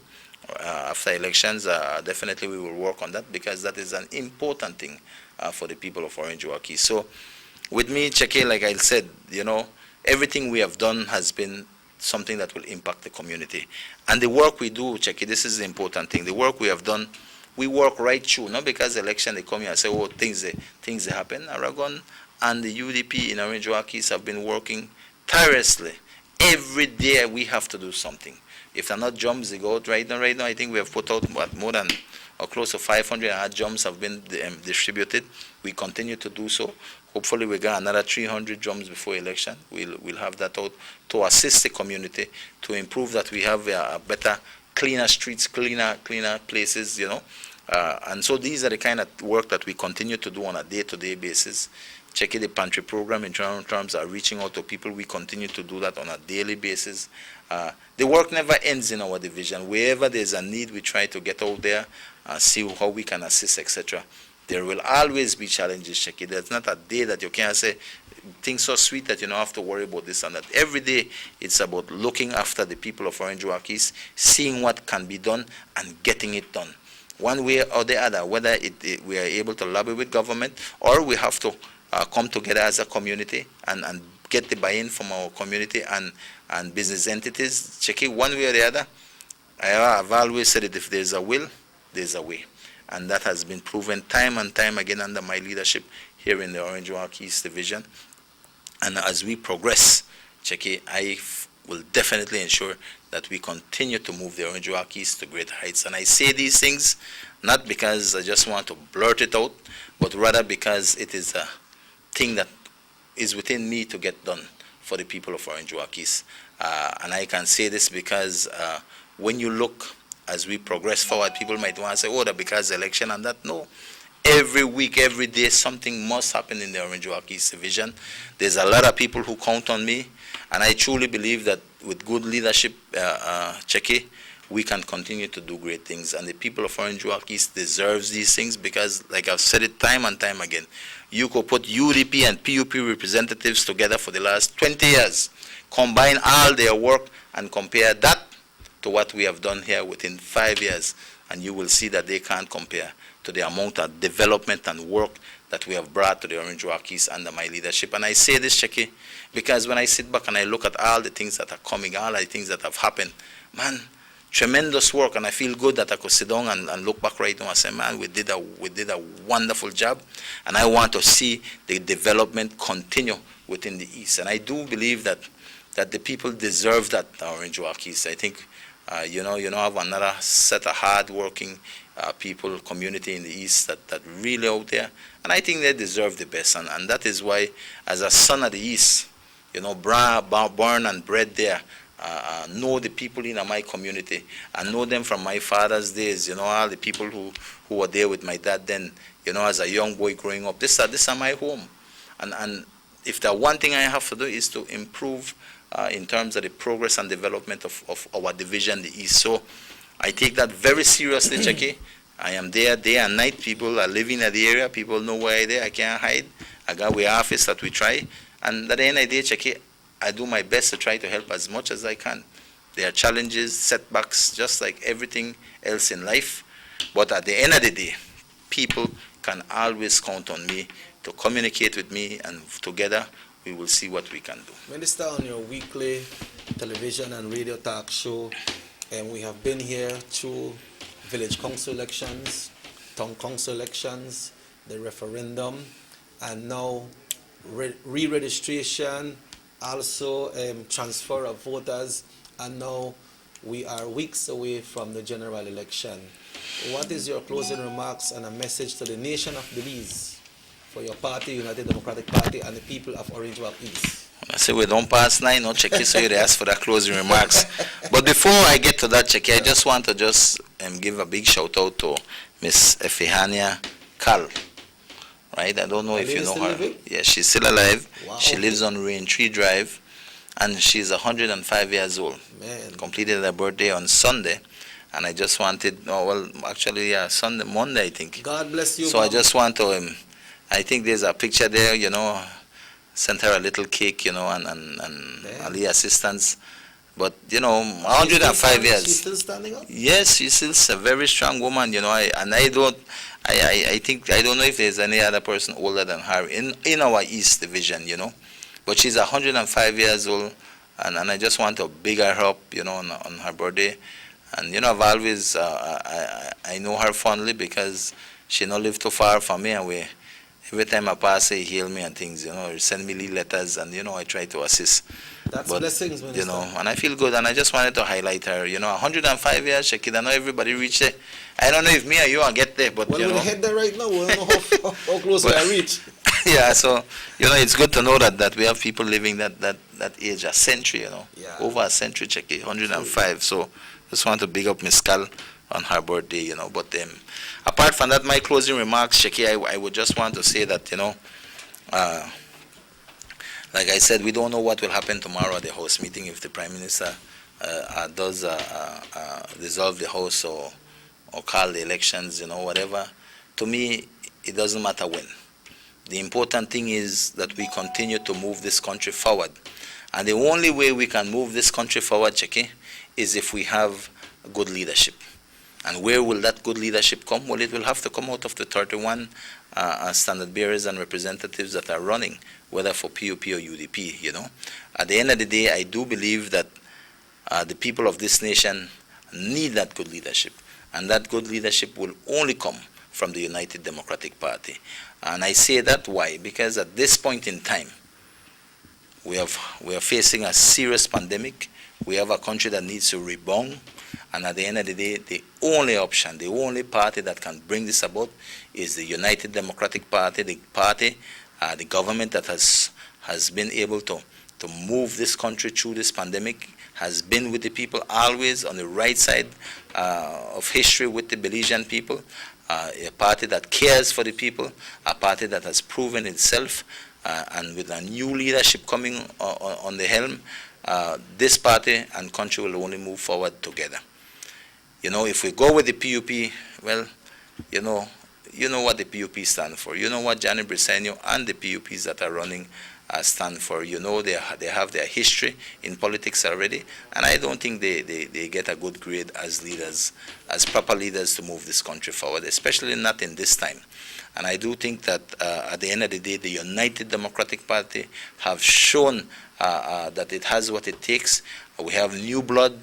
We have people who care for this country. And at the end of the day, this is what this country needs if we are going to move forward steadily and progressively. And that is why I think the United Democratic Party is the right choice. And I ask all those people to continue to stand firm with your UDP government. It is there. It is a government that has been there for you all. It is a government that continues to work, and it's not without issues and things too, But at the end of the day, it is the best and the right choice for our nation and our people. Here in Orange Walk East, I want you all to know that I continue to serve with the commitment and dedication to get things done for the Orange Walk East Division. I love all of our people here in the East. I'm here because I truly believe that we can get and continue to move this country forward. We have done a lot of work, but a lot of work needs to be done. And together, I am confident that we will continue to move east to greater heights. And we will do this not because we deserve it, but because under the leadership of Honorable Elodie Aragon, it will become a reality. Because that is my commitment to you, that is my dedication, and with hard work, we will achieve these things together. And I'm confident, Cheke, countrywide, no matter what the PUP say, no matter what the PUP bring, they cannot compare to the United Democratic Party. Together, let us move this country forward because our future matters, Thank you. Well, thank you very much, Minister. We got Truth Be Told tonight. That's right, Cheke. Timing? Timing, as usual, 7:30. On the East Radio? On East Radio, we'll have Truth Be Told. And, of course, I want to also highlight to the public out there the fact that we, the Paisano a Paisano, that's a show. I don't know if you've heard it. I think with Uni, we also transcribe it here, transmit it here likewise, and retransmit it from your studios. The Paisano a Paisano. Yeah, it's a nice show, Cheke. It's about, and we have done this show, and it is about highlighting Belizeans, nationalized Belizeans that have come here from Salvador, Guatemala, Honduras, and their stories, how they got here, why they left their countries, whether it was for civil war, for threat of death, and all of these things that they suffered in their countries, and to listen to their stories, and when they come here and talk to you, but when they reach paradise, because this is, they look at Belize as the best country ever. To be able to come here, they were accepted, then get their nationality, became Belizeans, and are farmers right now, and what they contribute to this country, and the whole history. It's amazing to listen to their stories, Cheke. Yeah. When a man tell you him 11 years old, living in a time of war, the Salvador, or then time, and he had to conquer us, or else he may kill a pa or him, or then kill a brother, and they kill his sister. These stories, man, they're one nice thing, and that is why we have that show. And it's showing the whole history of when they came and etc. And very interesting show that is aired on Saturday mornings at 9 a.m. Nice. That's for us to see how appreciative we should be to our country, right? That's right. And, any idea, this country is built on the hard works of the people who have come to this country, whether you have been the Garifuna, the Mennonites, the Creole, you name it. Everybody that is here has made what this country is today, and we have to be proud of those things. And I think that these kind of shows lend itself to that, and so I just wanted to highlight that, Cheke. Well, thanks again, Minister. I want to wish you and the folks of the East the best. Good morning, Dav. Good morning to all the technicians there at the East Radio, making sure that we're on, and to the Belize City listeners as well. The East Radio welcomes you to the frequency of 104.9. Also, North Television Channel 10 welcomes you to the Channel 10. And to all our new listeners in Belize City. Yes. Good morning to you all, Belize City. How is the city? Everything good, the city? Folks, this show repeats after Truth Be Told tonight, right here on North Television Channel 10. We got the news coming up. Repeat 12 o'clock today, also 6 o'clock. It's the hot news. And remember, we have sitting of the House of Representatives tomorrow. We ask you all to tune in to the East Radio and also to North Television Channel 10. We will be bringing that to you. So Rahim and the guys behind the scene, thanks so much for keeping so quiet today. All right? Not on there today. I tell you. Everything all right. So have yourself a wonderful one, folks. And if the good Lord so will, we'll be back tomorrow right here on North Television Channel 10. On election day, let's make the right choice. Re-elect Elodie Aragon Jr. With you always, leadership that works, representing Orange Walk East, because our future matters. Not even a question, who may voting be? You already know we voting for the UDP, cause they are the best one in the driver's seat. So go and put your X right there, so for the son of the east. Yeah, we talking about who? Aragon, Aragon, Aragon. We talking about who? Aragon, Aragon. The number one, we talking about who? Aragon, Aragon. One and only son out here of the east. Yeah, we voting for Aragon, he go and repeat. Voting Aragon, he's the number one. Yeah, voting Aragon, he get the job done. Yeah. And we're so blessed. Hello, the Aragon bring progress. Hard working, not in a no mess. Hello, the Aragon shout, oh yes. Leadership that works. Tell your Aragon don't come fi play. Put the people first. Tell your Aragon happy we always. Yeah, you coulda rich or you poor. Tell your Aragon still a knock on your door. 1 vote, 2 vote, 3 vote, 4. Time not up yet, give him plenty more. The hard work's evident. Humble, genuine and intelligent. When the people weak, him give strength. Hello, you're not afraid figure they shout the help. Hello, you push the youths and the sports, push the jobs and the roads. People first and the party after. Cause our future matter. Aragon, Aragon, Aragon. We talking about who? Aragon, Aragon. The number one, we talking about who? Aragon, Aragon. One and only son out here of the east. Yeah, we voting for Aragon, he go and repeat. On election day, vote Elodio Aragon, representing Orange Walk East. UDP along the line, because our future matters.